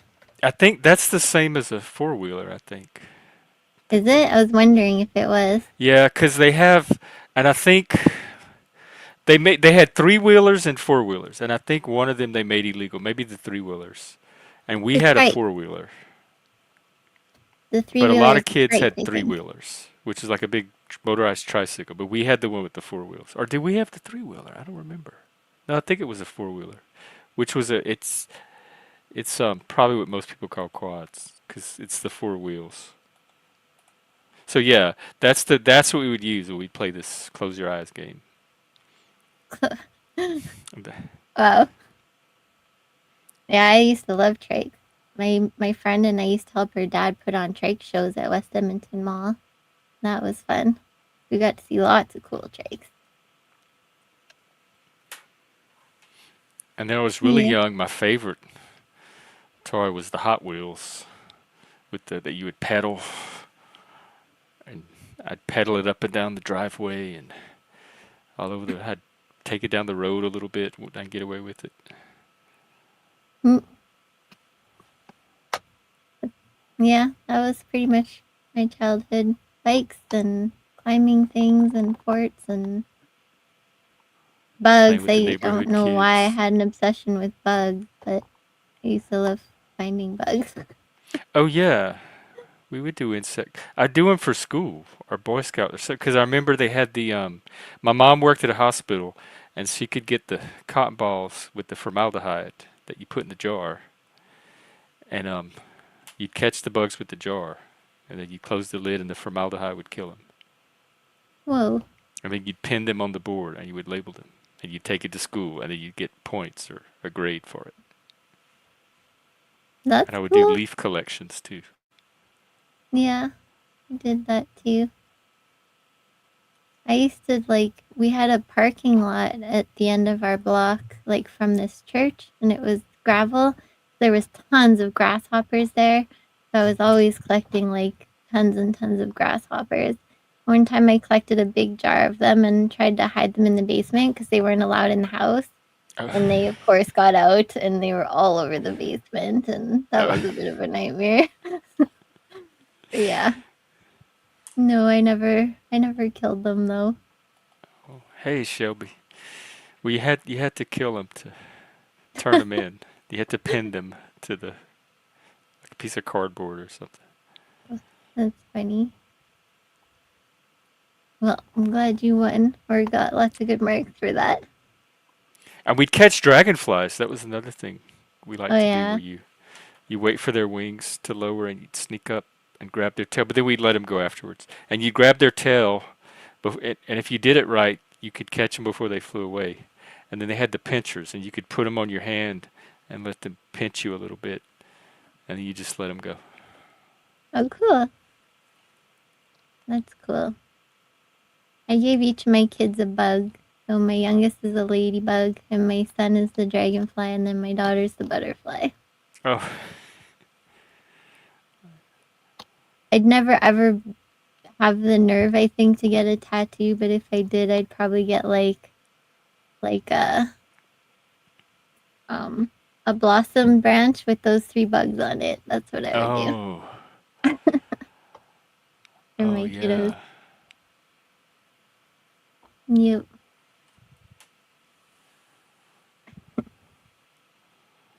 yeah. Being a kid was fun, It was. but it Not like nowadays, that's I for know it sure. misled you that that's what all the rest of life was going to be, but it's not. It's not climbing trees and riding bikes, catching bugs. It's adulting. Well, you don't realize how hungry kids are for nature because they rarely get out there. Like we used to have to go out there all the time, but now they never do. And I find like whenever we do go out somewhere, they always tell me how much they need that and how much they want to move out to the country and all that Oh, because I don't know. Nowadays everybody's just kind of stuck in cities in their houses on their computers and phones and they didn't really get that experience like we did.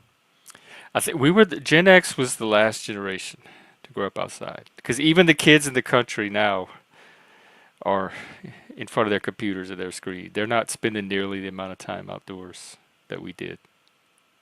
Mm-hmm. Yeah. Oh wow, cool. Salamanders and snakes.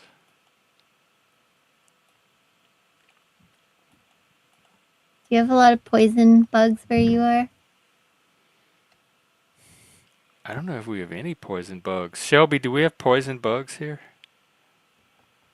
The thing growing up I remember the most is the stink bugs. I hated those. Because if you touched them in any kind of way, they stank. They had green ones and brown ones. They would put this spray out in the air that smells so bad. Huh. And of course, and then we had the ants, of course. That's the ones.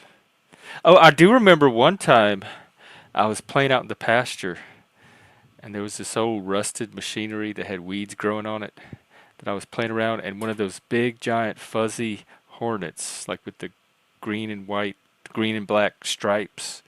It was huge. It chased me and it stung me. Yeah. And that hurt. That was painful for like for days afterwards. Mm-hmm.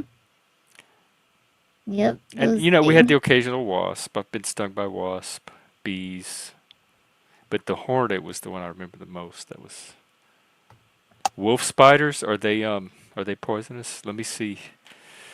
I don't even know what a wolf spider looks like.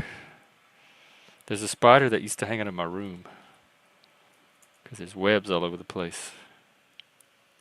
Oh, it looks kind of tarantula-like. Yeah, I haven't seen one of these in person. Yeesh.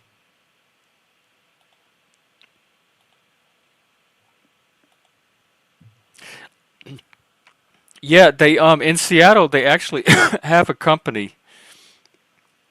They go out to the parks and you can pay, and they have the big giant trees and they hook you up to ropes, and you could climb trees for like so much an hour. And I did that one day. It's kind of like rappelling with rock, except it's trees. And it was kind of fun, but the whole time I'm thinking, man, I used to do this freehand as a kid. Like the rope thing made it seem not as fun. Yeah. Not as intuitive, I bet. Yeah, it was more like rappelling. And even when I rock climb, I try to do as much of it freehand as I can. I only use a harness or rappel when I have to. But I like rappelling too. I like rappelling down, not necessarily up. Hmm. I've never done that. That would be fun. Did you do it like as an adult? Hmm. Yeah.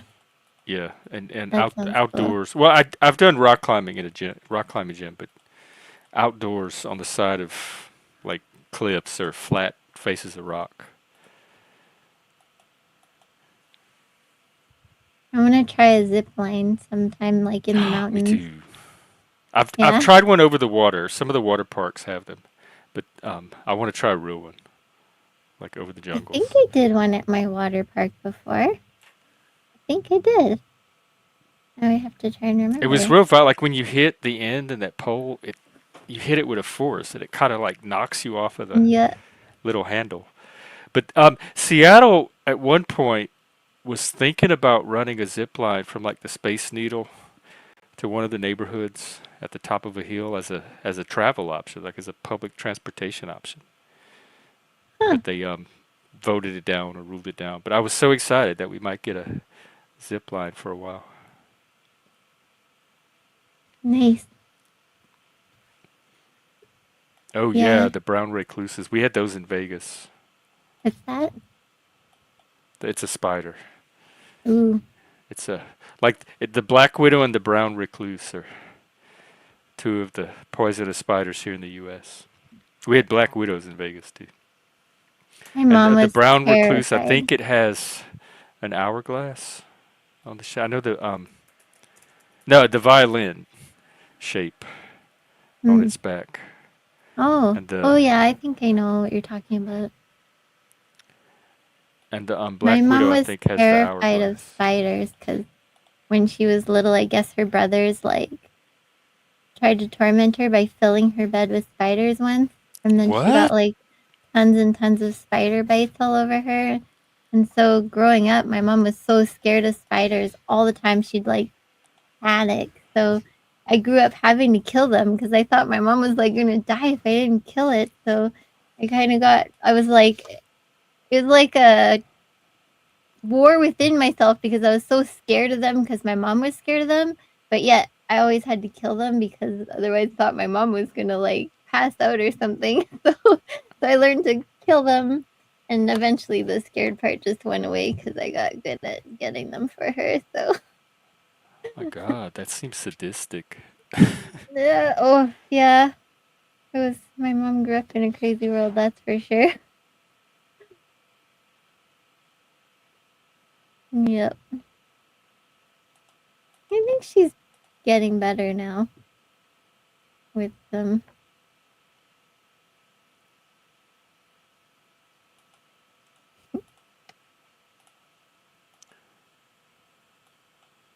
Yeah, I've heard. I watched the show about a lady that got bit by a spider, and they show what it did to her leg. She had to go to the hospital and everything. And ever since then, I was because I'm not scared of spiders, but I was very mindful when I saw a brown spider.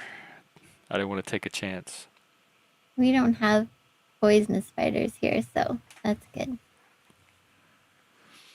But still, if I get like bit by a spider, it usually turns into like a golf ball sized lump on my leg, or usually on my leg or something if I get bit. So obviously, that's all that happens, and it hurts for a long time, but nothing else happens. So Yikes! just That stuck. seems like enough. I'm gonna have a bad reaction or something. Yep. Yeah. My main thing as a kid was just bikes. I loved bikes. My mom always tells me this funny story when I was first learning to ride a bike. My dad thought it'd be good to make me like go downhill. Of course, that didn't turn out good because I hit a rock and like flew over my handlebars and like skid on my face down the hill. And she said I got up and I was like all bloody and my two front teeth were missing. And I was like bawling my eyes out. And my mom came running to ask me if I was okay. And I was crying because I couldn't find my teeth for the tooth fairy. Oh, And I was so upset because I couldn't find them and I wanted my money from the tooth fairy. That story still makes me laugh. I'm like, bitch yeah, that better have sounds my like money. me. I was a pretty tough kid. I can't say that now, but I was a freaking tough kid. Yep. Nah. The most dangerous thing here are the people. Oh wow. Well, I think people are becoming the most dangerous thing across the planet lately. There's all kind of crazy stuff happening. In fact, I haven't even looked at the news in the last few hours. I used to check it once or twice a day. Now I'm going to have to look at it every hour.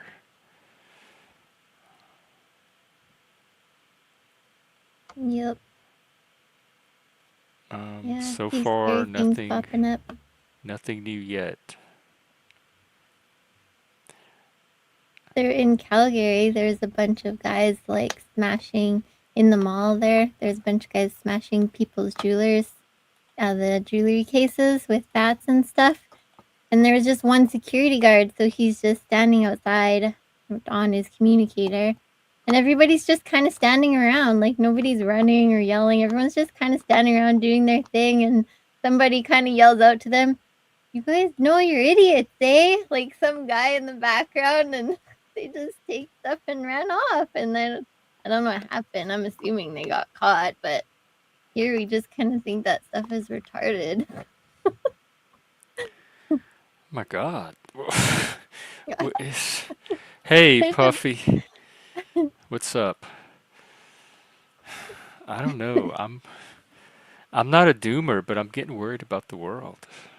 So many Yep. people seem to be letting out their beast, their inner beast.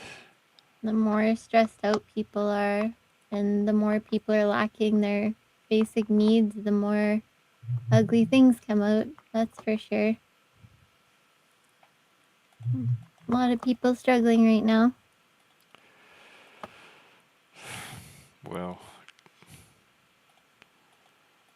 Mhm. I hope they get help. Like the New Orleans guy, he had all kind of mental issues going on, and he turned to ISIS. I haven't read much about the Vegas guy yet, but it seems like he was a hardcore military type dude.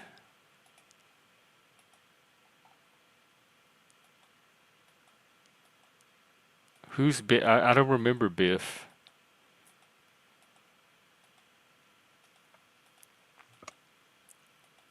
Does that say Biff? Bliff? I don't know. Interesting. Do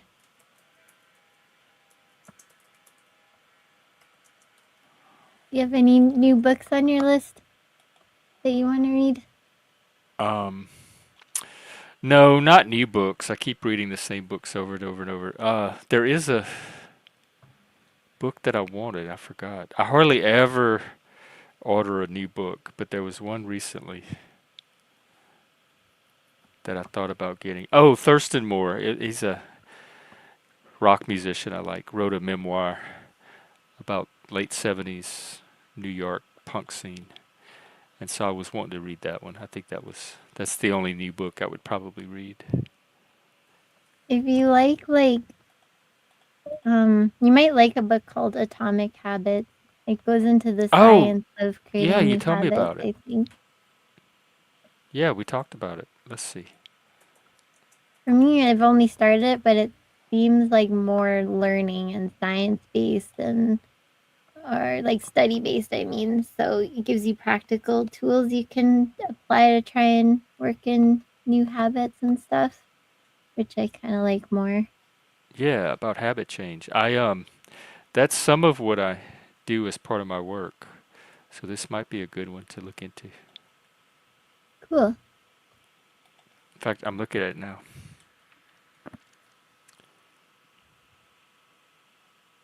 Habits are like the bane of my existence because I always seem to be on like such a roller coaster that it's hard to like keep on new habits. Everything's always changing. Yeah, and it's easier for me to adopt a new habit when I have a reason to. Otherwise, I will just default. Because if I'm doing something for a reason, if I'm doing something a certain way now, there's probably a reason for that. And so for me to change that, I have to have there has to be something going on in my actual life that it's going to be able to impact or affect. Otherwise, I'm just going to keep doing it whatever way I'm currently doing it. I think that's why I like going to camps and like family camps and stuff because then you automatically jump into these routines and there's kind of all the adrenaline and excitement and teamwork and it just feels like life the way it's supposed to be, like with everybody working together as a team, right? And community.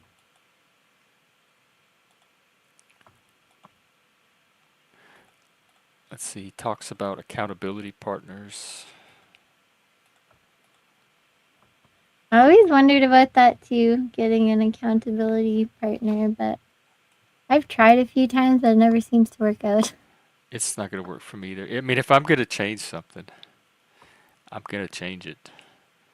Hmm. I don't need another person. Like having another person to check in with is not going to. That's not the problem I have. So I'm not going to change it any better if I have a person to check in with than I would on my own. Motivation, the role of family and friends in shaping your habits. Are you looking at the book? Yeah, I'm looking at the Oh, contents right now. Nature versus nurture. The downside of creating good habits. hmm.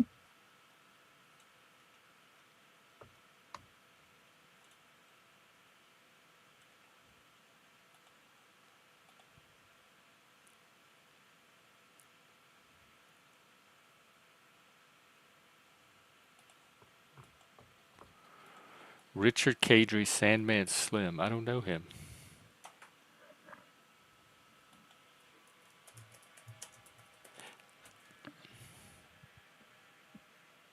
Urban Like fantasy. I like hanging out, but I think I'm gonna go because I need to stretch my legs and grab some grub. Oh yeah, yeah. It was good hanging out. I'm glad you stopped by. Yeah. I always, I always like Okay. Good talking with you. night. I learn a lot. I have Jesse here now, so I'll probably Okay. be a little bit busy for a bit, but I'm gonna keep trying to jump on. I enjoy hanging out, so you have a good Okay. stream. Well, tell Jesse hi for me, and we'll see you. We'll see you when we see you. All right. Okay. You have a good night. Take care, Angeline. Have a You good year. too. You too. Bye. Bye. Okay. Well, that might do it for today. That was a pretty good stream. Um, a good way to start the new year too. I'll be back out tomorrow, usual time, continuing along with that essay. Um, and I guess with that, I wish the rest of you a good beginning to your year as well. And I'll see you then. Take care, everybody. I'm gonna go get me something to eat too. All right, take care. See you tomorrow for Friday, the first Friday of the new year. Take care.